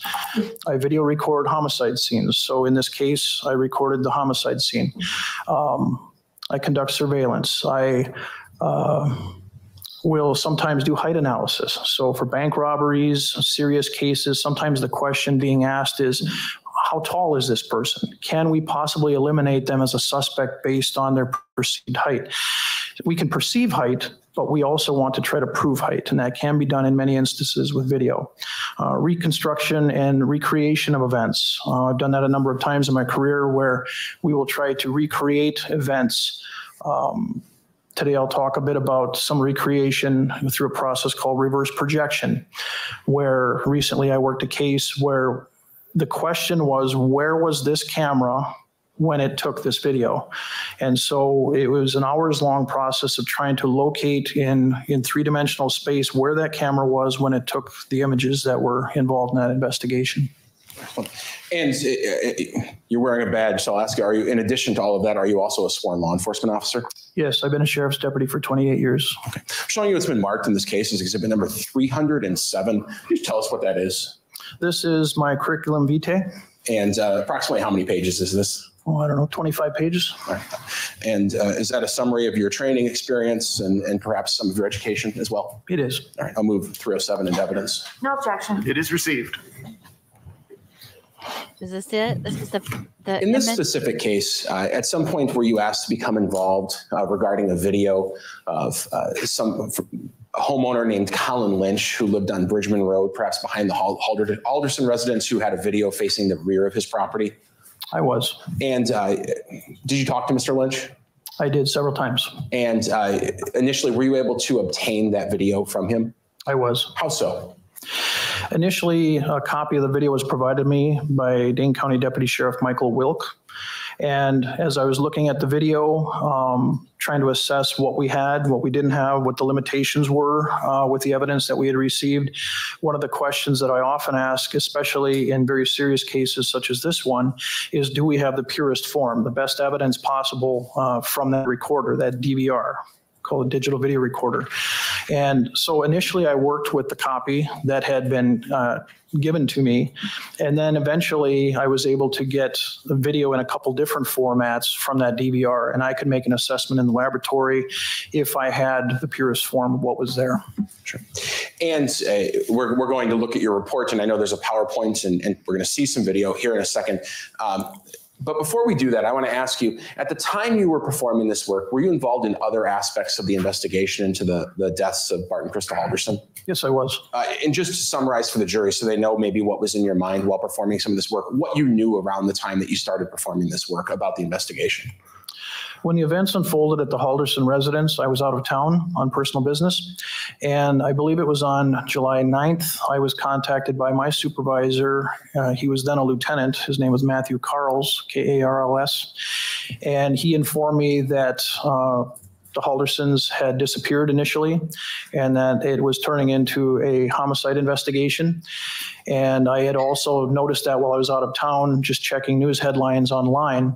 So I knew when I came back to work that we were going to be in what we call major case mode, where all resources are devoted to the investigation of the crimes. So I knew that body parts had been found prior to my involvement with the case. And if I remember correctly, an arrest had been made just prior to me getting involved in the case as well. I was shown a couple of photographs of the inside of the Halderson residence. I was informed that it appeared to have been a fire in and around the fireplace in the lower level of the family room at the house. And I was informed that no bodies were found. Typically in our homicides, we find bodies right there. And in this case, that wasn't the situation. And I produced a report in this case, did you not? I did. It's a somewhat extensive report, but I'll provide it to you. I've marked in this case exhibit number 313. Would you absolutely take a drink of water and then take a look at that and let me know, is that your report that you've produced in this case?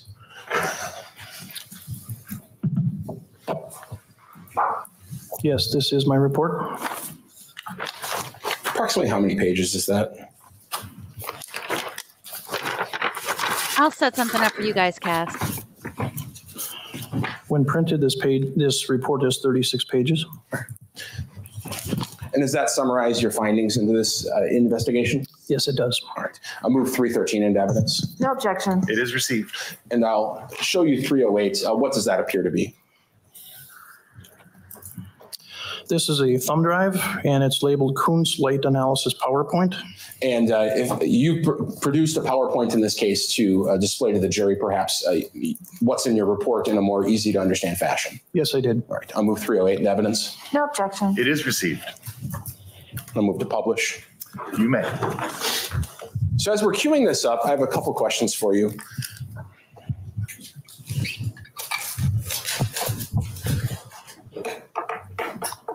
What was the question you were trying to answer in this report? What was the question at hand?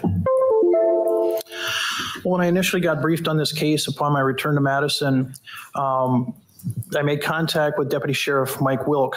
He had been assigned to look at the video from 7022 Bridgman Road, Mr. Lynch's DVR video, and to catalog the series of events chronologically that he observed in the video. I've trained Mike Wilk in the past at Madison College, so I'm familiar with him and his work. And I said, Mike, let's meet. I just want you to show me what you see, what you don't see, and what your observations are. And he indicated to me that on the video, there was a flickering light that he believed was coming from the Halderson residence on the early morning hours of July 2nd, 2021. And I said, what do you believe that light to be? He said, I think it's a fire in that family room at the house. And I asked him why he believed that. And he said things that made sense to me. It's a flickering light. Just remember, guys, this was July, so no one would have a fire burning in their home. He had knowledge. He told me that there was a fireplace in that room, and I had not yet at that point been in the house. And I said, well, how do you know it's coming from that window? He said, well, I've looked at daytime video, and I think that's where it is. So I looked at that video, And not being familiar at that point with the residents, I thought he's probably right, but really it's a perception thing. We perceived it probably was that window. So the question I posed to him and to Detectives Shunk and Sims is, I think we have an opportunity here with this video to not only perceive what we think was the source of that light, but to prove it. And so the question really was, where was that light coming from? Not what the source of the light was, but where in the Halderson residence was that coming from? And so you talked a little bit about forensic video analysis, and you have a slide here. It says the scientific examination, comparison, and or evaluation of video in legal matters. That's perhaps a technical definition, but what's a layman's definition of what this is, what we're about to do? Sure. So on slide 2 here, I've got the textbook definition of forensic video analysis, but the idea is that regardless of whether it's a liquor theft or a homicide, as an analyst, I should be clinically looking at the data, trying to understand what it can prove, what it cannot prove, what its limitations are, and how firm of a foundation do we have on the data that we're relying upon. If you don't have a forensic video analyst involved between the viewing of the video and the interpretation of the video, the interpretation could be skewed. I use the example sometimes of looking at WebMD. I may not feel well, and I could look at WebMD and I could diagnose myself with all sorts of things. I might be right, I might be wrong, but I'm not qualified to say. The idea with forensic video analysis is that anybody can look at video, and sometimes we're right in what we perceive from those recordings, but a forensic video analyst is trained to set aside feelings and things that might be contextually bias-based and objectively look at the data and see what it might prove. Sure. Why do we need you? Why can't I just go on my computer and just zoom in with my fingers and just make an educated guess? What do you add to the mix? So what a forensic video analyst does is tries to make sure that if science can be applied appropriately, and if it is the right thing to do in terms of can we answer a question, if there's a testable question, something we can quantify, height, speed, identification, in this case, identification. We should try to do that in a valid, repeatable, reproducible manner. So the idea there is that can I do experiments over and over again and get the same or similar result? Also, can I hand off the data and my report to a like-trained analyst, and could they, without any knowledge of the case, work the data and get the same or similar result if their training and experience and tools are comparable? Is it your belief and your testimony that your work in this case and in other cases where you perform forensic video analysis can be replicated by other similarly trained people? Absolutely. And they, for all intents and purposes, should, if the work is done correctly or in the same way, would probably find exactly the same result. They will get the same result. Okay. The north side of the Halderson residence was in fact the area that you were concerned with, correct? That is correct. Here's a photograph. This photograph appears to be taken on July 22nd, 2021. Just a couple of questions. In this photograph, are we looking at essentially the backyard, looking at the Halderson house? That's correct. I took this photograph in the backyard at the Halderson residence. And at your back, when you took this photograph, was that the pond? Yes. Okay. The windows are blacked out. Could you just, did law enforcement place that there, or was that like that when you arrived at the scene? I was at the scene a number of times, in the house, around the house, on a number of different occasions. And on July 22nd, when I was there, I spoke with Deputy Sheriff Greg Leatherberry. We worked hand in hand on crime scenes for many years. And he said, by the way, he said the lower level windows in this tri-level house have a black canvas or covering over the windows. And he just wanted to make sure I was aware of that. He asked me if I needed to take those down for any reason. I said, no. If we want privacy, we have to create it. And so in homicide investigations in particular, we try to cover up out of sensitivity to the victims and in trying to keep the investigation pure and keep prying eyes from looking into areas that they need not look. The windows, the two windows on the lower level in the center were covered, as well as the window on the right, which was the north garage window. Okay, law enforcement placed that. Law enforcement placed that on there. Okay. Here you add some labels. What are we looking at there? Yes, so to try to do the analysis of where the light source was coming from on the early morning hours of July 2nd, I just put annotations on this image to help familiarize people with what these windows represented. So the window on the far left is what I labeled dining room window number 1. It is in the dining room. The next one to the right is kitchen window number 2. That's the window above the kitchen sink. Kitchen door number 3 had a window in it. It was a walk-through door that went from near the pantry in the kitchen out onto a deck area. Fireplace window number 4, again, my terminology was the window closest to the fireplace in the lower level of the home. Number 5, family room door. That was a walk-through door in that same family room. To the right, TV window number 6, that was a window closest to a television, a flat screen TV that was mounted on the wall, the west wall of that family room. And then finally, garage north window number 7, that was a small window that was on the north side of the garage. And we're going to continue to use these labels as we go through your presentation, correct? That's correct. Okay. What is this? So slide number 6 that you're looking at is from Google Maps. I've got the hyperlink there on the image. Part of my job involves certified drone operations, and typically in a case such as this, I would fly a drone and we would take pictures from the air to try to demonstrate from a bird's eye view what we have there. This location is not far from the Dane County Regional Airport, so there are some restrictions in flying a drone, as well as we have a limit on how high we can fly drones. So in this case, it was more advantageous to use Google Maps. The reason I put this image in this presentation is to try to orient people to where the camera was at Colin Lynch's house at 7022 Bridgman Road versus the Halderson residence.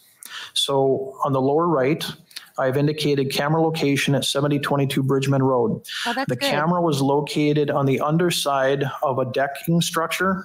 So like the patio, the Lynch home had a patio area where you could walk through some doors and out into the pool area. And just above the door was the deck for the upper level deck. The camera was mounted just below that deck. And that was pointed towards the direction of the Halderson residence. And in the upper left-hand corner of this image, I've labeled Halderson residence. You can see the roof there in that image. And then with yellow annotations, I have indicated the approximate field of view of that camera. Oh, okay. So it was more of their What are we house looking to the at left. Gotcha. So slide number 8, I put some sample images for better understanding of what the field of view was from the CCTV or closed circuit television system there. The image on the left is from the daytime on July 2nd. It has no particular significance other than that is just the field of view. You can see the pool area of Mr. Lynch's residence. Further into the scene behind the pool is his backyard. It's grass. Beyond that is the pond. And then way off in the distance, where I have a red line kind of pointing toward the top of that image, is where the Halderson residence is located. That same view at nighttime, indicated on the right side of the screen, is from the early morning hours of July 2nd, 2021. And it's the same scene, just at night. Okay. You've mentioned a couple of times, we're talking about a several hour period. Very early, when we say early morning hours, just the first leading into the second, but those early morning hours of July 2nd, for a several hour period, there was a flickering light that you were concerned with, correct? Yes. Okay. And what is this right here? Excuse me. In slide number 9, a flickering light was recorded on CCTV for several hours at the Halderson residence. This image is enlarged to try to show where on that image you could see, if you watched, where that light was coming from. So I've got a red line here pointing to where that flickering light was located on the Halderson property. Slide 10, what are we looking at there? So slide number 10, this is a small video sample of that flickering light enlarged 2 times. And I think it's like a 10-second video. If you hover, you can play it, and it's just a short little clip. If you look carefully where that red line is pointing when the video plays, there is a flickering light in that location. I know, right, Julie? Play the damn video. And we'll look at a good deal of video here in a moment. The unknown is right, and I think we already talked about this. The question you're trying to answer, the unknown, is which window was associated with that flickering light for that several hour period in those early morning hours of the second. That's correct. Okay. You had to answer some questions to solve this question, I would imagine. First being, how was the video file constructed that you had? Yes. You know, much like when you go to the doctor, they make a visual assessment of you. They listen to you and your symptoms and your explanation of what your issues are. They may do some medical tests, take your pulse, check your respirations, different things, trying to figure out, you know, what is the cause or what is going on. The same thing is true in forensic video analysis. It is not proper to just start diving in and looking at video, but rather interrogating or trying to examine the characteristics of the file or files that you received, because it's that training and experience of how those files are constructed which inform your decisions about what we can say about the video and what we can't say. It shows us our limitations, and it's important to know our limitations going in. And that brings us to our next slide. What are we looking at there? Right. So if we start from the top to the bottom, just briefly, kind of big to small, I received a bunch of video files, quite a few of them. Those video files were made up of what are called GOPs, G-O-P-S. Those are groups of pictures. So they're families of images that are grouped together mathematically that construct a video. So when we look at a video, it just looks like a video. You hit play and it just runs. But in many of the videos, in fact, most of the videos we look at, there's actually groupings of frames that go together. So those groups of pictures are made up of frames. So if you were to pause a video and just look at a picture, that is a frame of video. There's a frame rate associated with videos. How many refresh pictures do we get every second? Those frames are broken down into smaller segments called pixels. Those pixels are generally little squares of information, and those pixels are finally made up of color channels, reds, greens, and blues. So video is what's called an additive process, where we take primary colors of red, green, and blue. They're mixed together to make all the colors that we see in video, secondary colors. The color channels are what we're at issue here, because those color channels allow us to perceive brightness and color in an image. So that's what is of most importance to me in my analysis in this case, was in the pixels, what were the RGB or red, green, blue values of the pixels defining where that flickering light was located. And slide 14, is this an example of pixels, essentially? That's correct. So on slide 14, I put annotations that show an exaggerated view of what we see, where the image on the left is a sample image from the closed circuit video system at 7022 Bridgman Road. I put an annotation on the left side of 240 and on the bottom 352. That's the pixel count. Vertically, they should have shown the video, done this, and then shown the video again. This image is made up of 240 pixels tall and horizontally 352 pixels wide. On the right side of the screen, I have shown a small portion enlarged to try to show those actual pixels, where they are actual visual little squares of information, just to orient people about the idea that we don't normally see pixels, but in the laboratory, we see them all the time.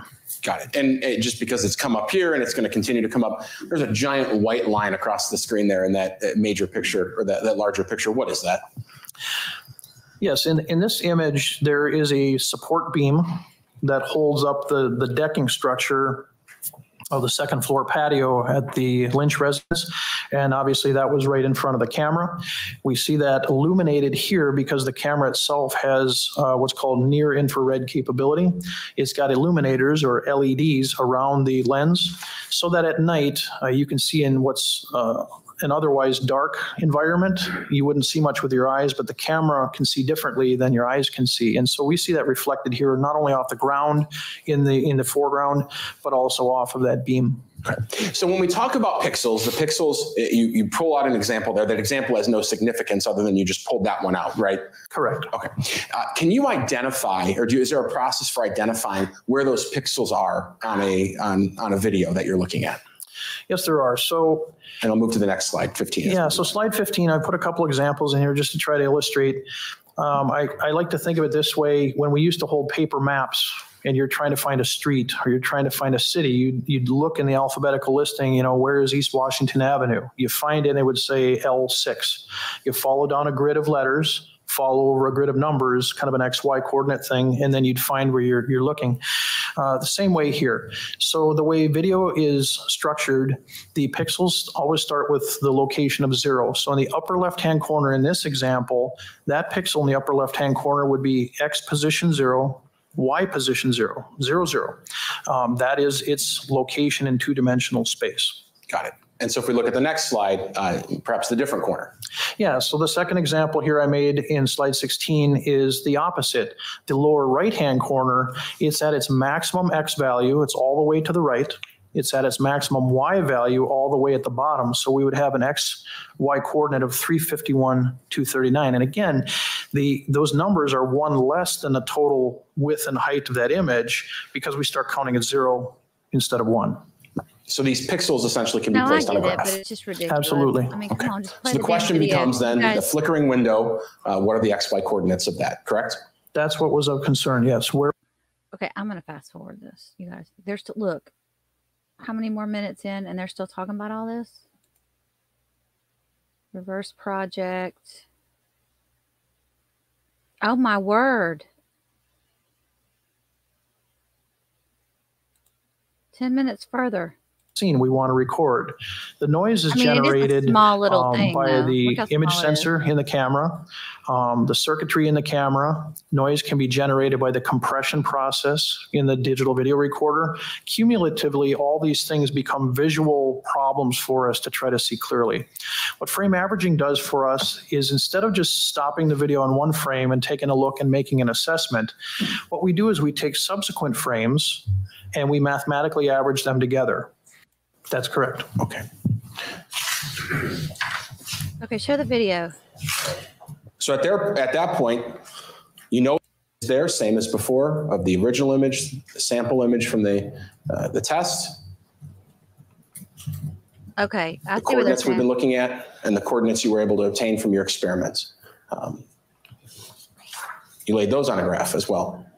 Yeah, so in slides 52 and 53, I'm showing in red the locations of where those lights were. The image, the red area on the left is actually the kitchen door light location in 2 dimensions. And on the right, the flickering light location from the early morning hours of July 2nd. And you reached a conclusion there? I did. The flickering light was not coming on July 2nd from the kitchen door. All right. Now we're on to the fireplace window, the 4th window in.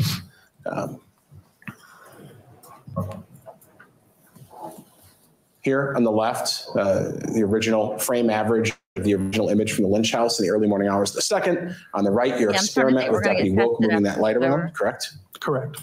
Okay. There are the coordinates that you were able to obtain from the original Lynch video. And on the right, are those the coordinates that you were able to obtain from frame averaging your experiment? They are. Okay. And you laid those on a graph? I did. So in slides 61 and 62 of this presentation, it's hard to show things that are on top of one another. So what I showed in red here was the location of the flickering window from July 2nd. And on top of it with green dots, I showed the corners of where our light test showed the location of Deputy Wilk standing. Is that perhaps a more zoomed in version of what you were trying to show there? That's correct. Okay. You reached a conclusion there. Yes, so on slide 64, the conclusion was clear to me that the flickering light from July 2nd was coming from the fireplace window, the window closest to the fireplace. Okay. And then we'll just talk quickly about the remainder, of course. You went through all of the windows on the rear side on that first level, correct? Correct. Okay. Now talking about the family room door, same process. The original image, the image from the test. You laid the coordinates from each one, put them on a graph, and reached a conclusion that's regarding the family room door. And what was that conclusion? I did. In slide 73, the flickering light on July 2nd was not coming from the family room or from the family room door. Excellent. And then just briefly to TV room 6. So now we're the 6th window over from the left. Same process, the original image, sample image, the coordinates of the pixels. You laid it on a graph and reached a conclusion there. What was that conclusion? Yes, in slide 82, the flickering light on July 2nd was not coming from the TV window. Okay. Now we're looking at, lastly, on this image or this PowerPoint, the garage north window. That's that farthest window to the right, correct? Correct. Right. Same process. You had your original image, you had your experiment, and you reached a conclusion there. Yes, so on slide 86, the conclusion on that experiment was that the flickering light on July 2nd was not coming from the garage north window. We said that twice or two or three times already. Just briefly tell us about this slide and why you included it.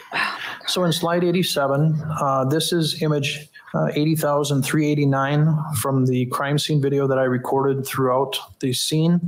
And it shows the window from the inside closest to the fireplace. This is what I've been referring to in the experiments as fireplace window number 4. Okay. And it is your conclusion that it was this window that was the source of the flickering light in the early morning hours of July 2nd? Yes. Okay. You calculate some uncertainty here, correct? Yes. Tell us about that. So whenever we're doing experiments with data, it's important to try to identify any uncertainties, things that we can know. Some people call them error rates. I don't know if that terminology is exactly appropriate in this discipline. Uncertainties are the terminology that I received in my training from the folks at the FBI in doing the reverse projection. There's certain certainties that we can calculate, and there's certain things we cannot calculate because we'll never know. In this case, there was an uncertainty that could be calculated, and that's called resolution uncertainty. So on slide 88 here, I listed as the smallest possible measure that can be deduced from a two-dimensional recording. And that's affected by the camera, lens, recording, all the factors that I mentioned earlier. So we want to say what, in terms of granularity, what's the smallest thing we could see from this recording? Okay, and you included a photograph there.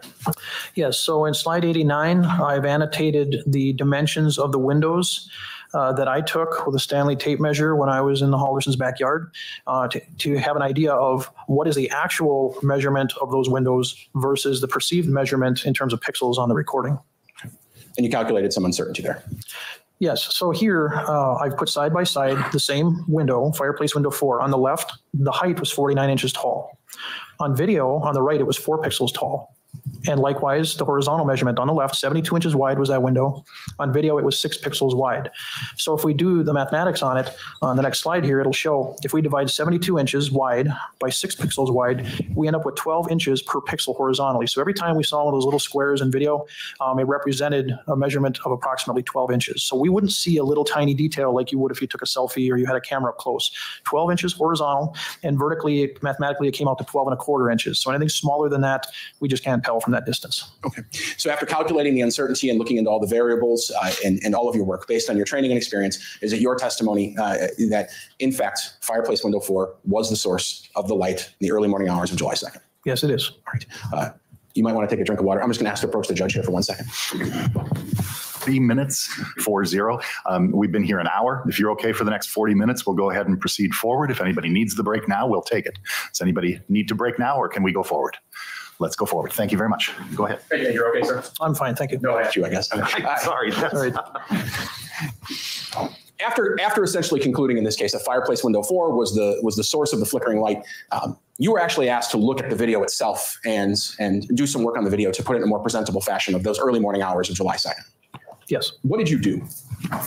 So there was a lot more video that we had than what we're going to present today. But the main focus in this part of the investigation was that flickering light. So I took the video, enlarged the video, and I was asked to try to speed it up so we didn't have to look at hours of video, is to try to take portions and speed it up in terms of frame rate, so it would go much faster than real time. We still see the effect of the flickering light, and at other portions to let it run at one-time speed so that we could see it in real time, and then just kind of show the duration of that morning, what was seen in that window, fireplace window number 4. Sure. And just so everyone's on the same page, when you say you enlarge the video, are you confident that you're staying authentic to the video or that you're not altering it in any way? That's right. And whenever I do enlargements in the laboratory, I do it in multiple fashions so that I can try to see the visual effect of different types of enlargements that can be done.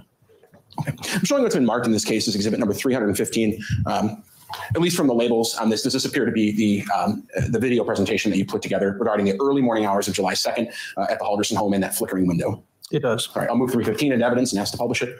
Any objection? No objection. It is received. It may be published. Finally.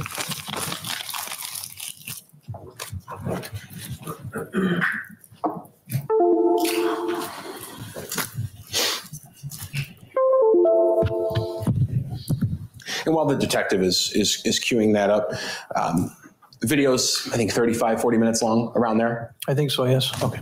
I'll mostly sit silent, and I understand the video's silent, but I'll promise you the jury's already had a couple opportunities to watch long, silent videos in this case. But I may chime in at times and pause it to ask you questions about why you chose to speed up or slow down during certain portions. And in fact, when we start playing the video, we'll pause it, and I'll just have you explain what the jury's looking at briefly.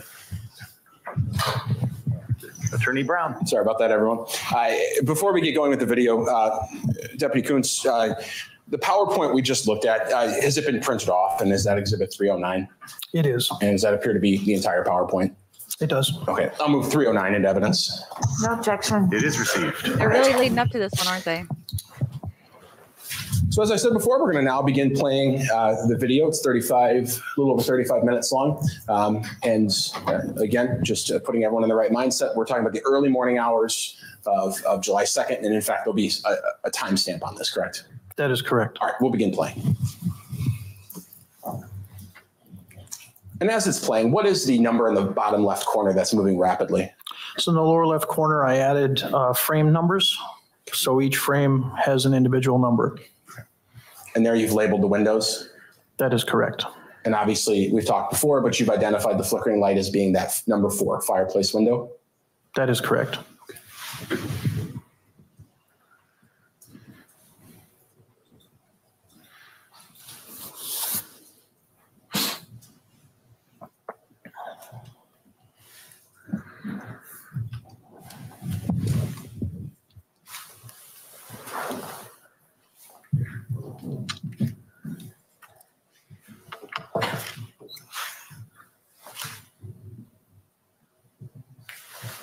And there you've overlaid those labels onto the zoomed in part of the screen? That is correct. And we have the time there in the very center of the screen. Right now, about 12:19 in the morning? That's correct. Yeah, you can see a flicker. If we look at the far left, there's a smaller image. Is that the whole image before you zoomed in? Yes. So the image on the left is the actual size of the video that we received without modifications in size. And just switched from 9X to 1X. What does that mean?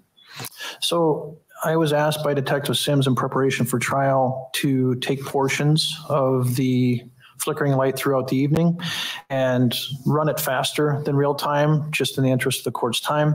And in other sections, just to run it at normal speed, 1X. So those annotations were added by me.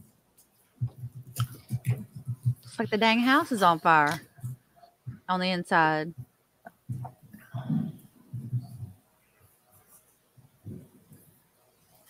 Well, now you can barely see it, but you see it flickering? That's a big,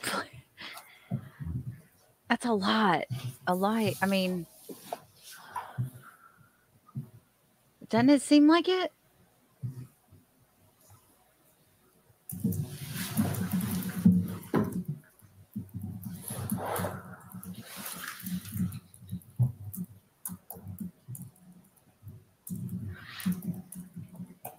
Okay, now you don't see anything.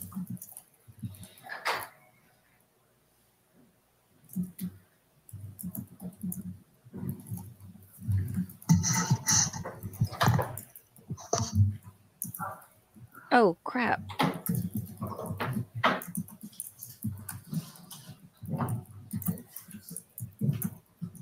Okay, so a TV is in the next window.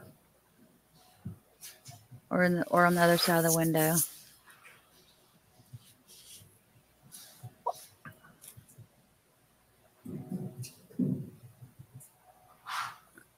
I mean, it looks like the fireplace is exploding.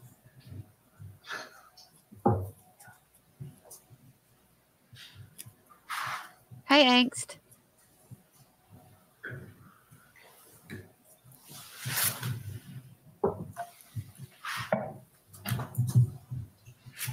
Okay. You know how when you put some wood on the fire and it catches fire and then it gets bigger and bigger? I wonder if he's putting something on fire, if y'all know what I mean. And that's when it goes down and then it gets bigger and bigger and bigger. Look at how bright it gets.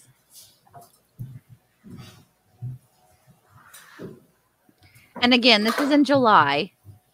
So it's not like he would need a fireplace in July.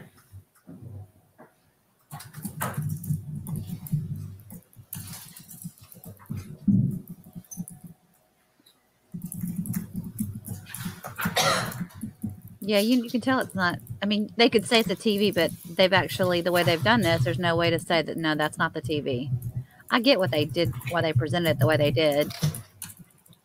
See how it goes down now? And then it'll swarm back up. Like he's putting another piece on the fire. Ooh. Yeah, it broke the glass. It was so hot.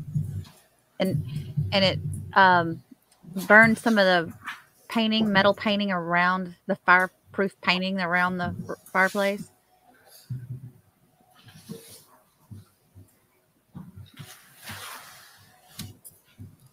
See how it sparks up?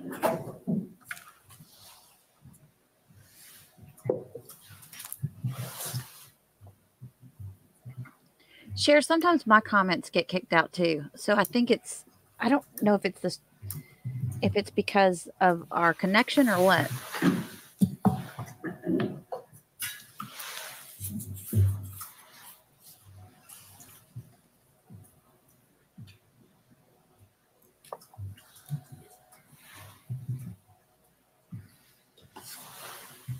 And I wonder if it was popping. It had to have been popping and sizzling and everything. I know this is horrible to say this, but can you imagine?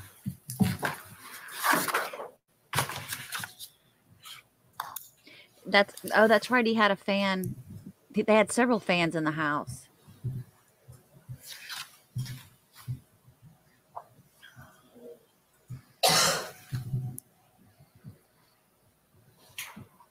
Hey, Marianne. Thanks for joining. And I wanted to welcome Nikki into this thing. Nikki, is this your first time?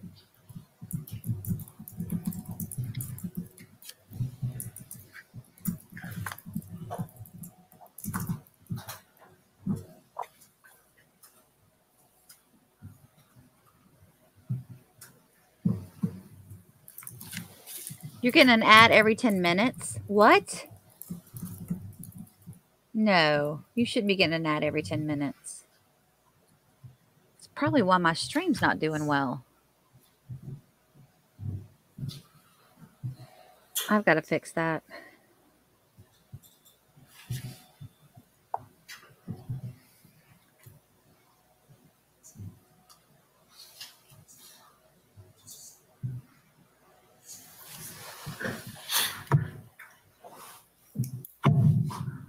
Okay, so the kitchen light just came on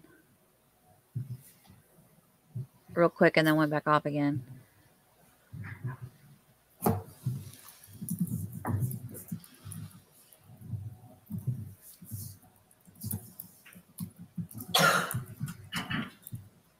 No, but I don't want you to get that many ads. Every 10 minutes is way excessive.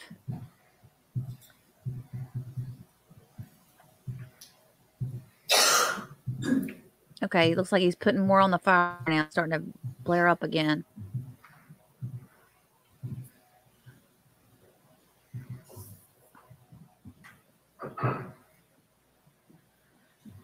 It's been almost, what, 30 minutes since they started the video? Was it around 12:45, I think?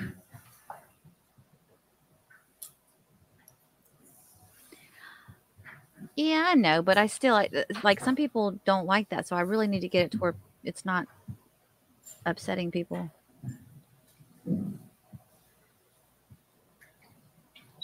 Now it's blaring back up again. You guys know what I mean? Like, you know how when you build a fire and it starts to go back down, so you put more stuff on the fire and...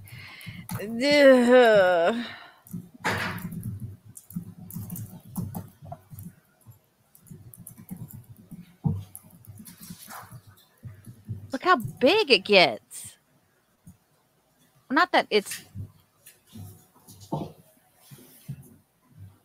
we'll continue playing it. Just as we're watching this, sometimes it does go down to 1 time speed, and sometimes it's at 9. How did you make those decisions? Well, I didn't make the decisions based on time. The times of regular speed versus accelerated speed were given to me by Detective Sims. And what I deduced from it was when we saw brighter lights, things like that, some of the areas to run it at normal speed. And times in between where it wasn't as bright or there wasn't as much to see, that's when it kind of went into the faster mode. Okay. Not exclusively, but for the most part. Thank you. That's what I'm saying, Cher. It's a gross factor. Sizzling, popping. Oh my gosh.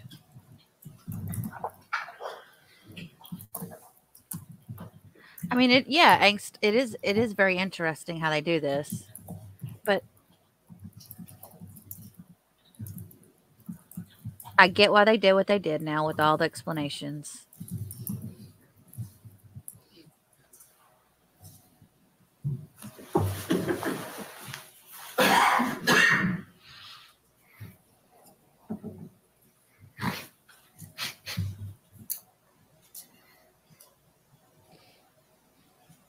What?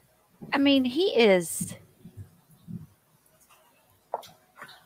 unreal, this kid. Okay, now we're almost into an hour of this, of him doing this.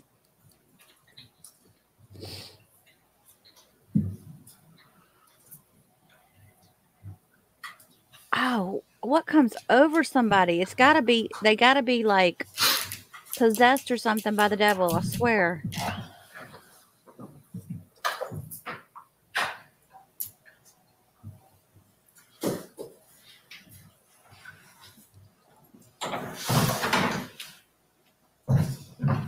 All he was thinking about, Helen, was how he was not going to get caught. I can guarantee you.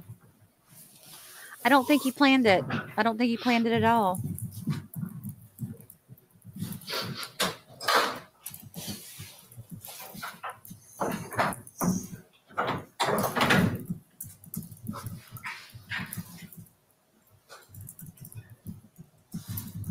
Yeah, he did all this with a bad neck and weak legs. A brain contusion. Lesions. Or what were the other symptoms he had?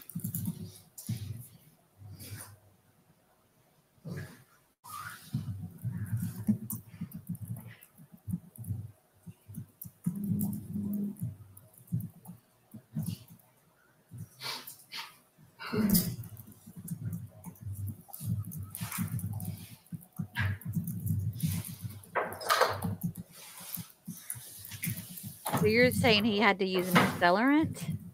Would he need an accelerant? Did they say that, Cher, that they used an accelerant?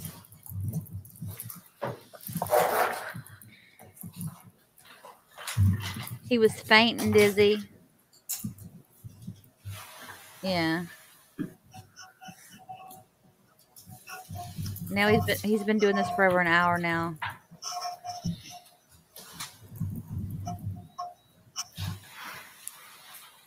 This is crazy.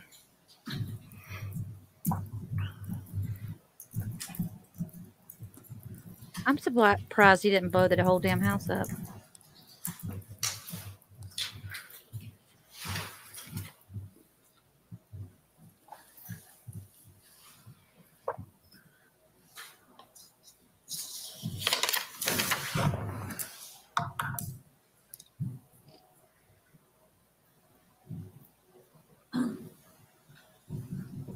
Oh, yeah, the glass broke because of the heat.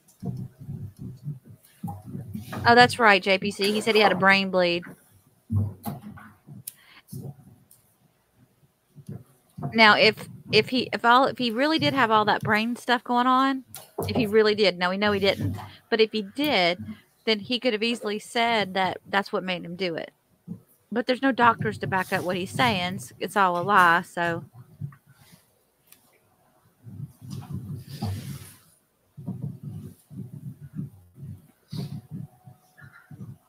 I'm just saying, would you need an accelerant? Because wouldn't it catch quicker than wood if you're burning something like that? I don't know. I've never done this, so I know y'all haven't either, but I'm just saying. I know the glass break wasn't due to dog play, but still concerned about how toe beans near collector glass. Oh.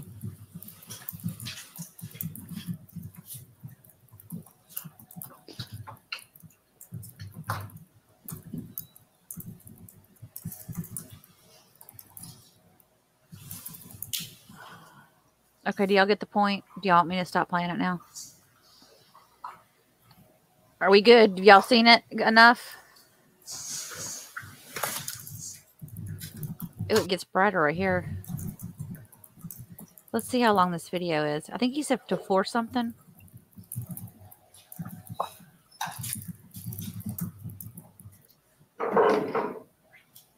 Till 4:30.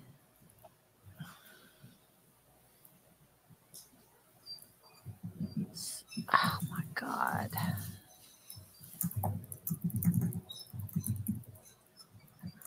Yeah, he treated the dogs better than he treated his parents.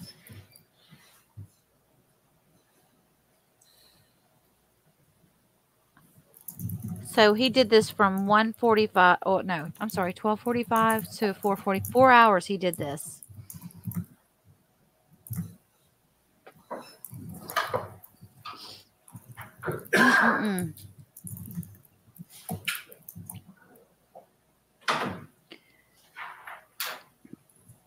No, but lighting the wood, then put meat with char on the outside and take hours to break down. Glass wouldn't have broke without an accelerant to make the heat. Oh, I see what you're saying. Yeah, but there's grease and fat and everything else in there.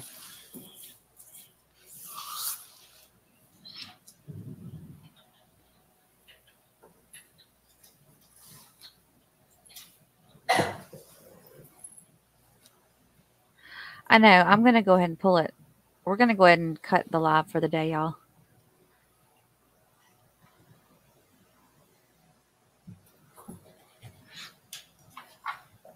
That's what I'm thinking, like a natural accelerant.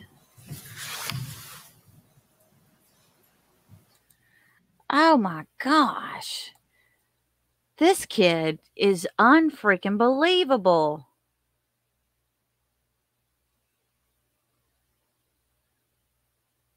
Oh, coffee. Oh my goodness, you guys. This is just awful. What makes someone do this? Well, now all he's doing is just trying to cover his lies. That's all this is about right now with the fireplace. He was doing chores, right, Tony? Ah. Yeah, I'm going to go ahead and call it. You guys, thanks for joining me today. I appreciate you. If it gets quiet for me tonight and I have time, I might come back on. If not, I'll see you guys tomorrow morning. You have a blessed evening, and I will talk to you all very soon. Thank you, everyone.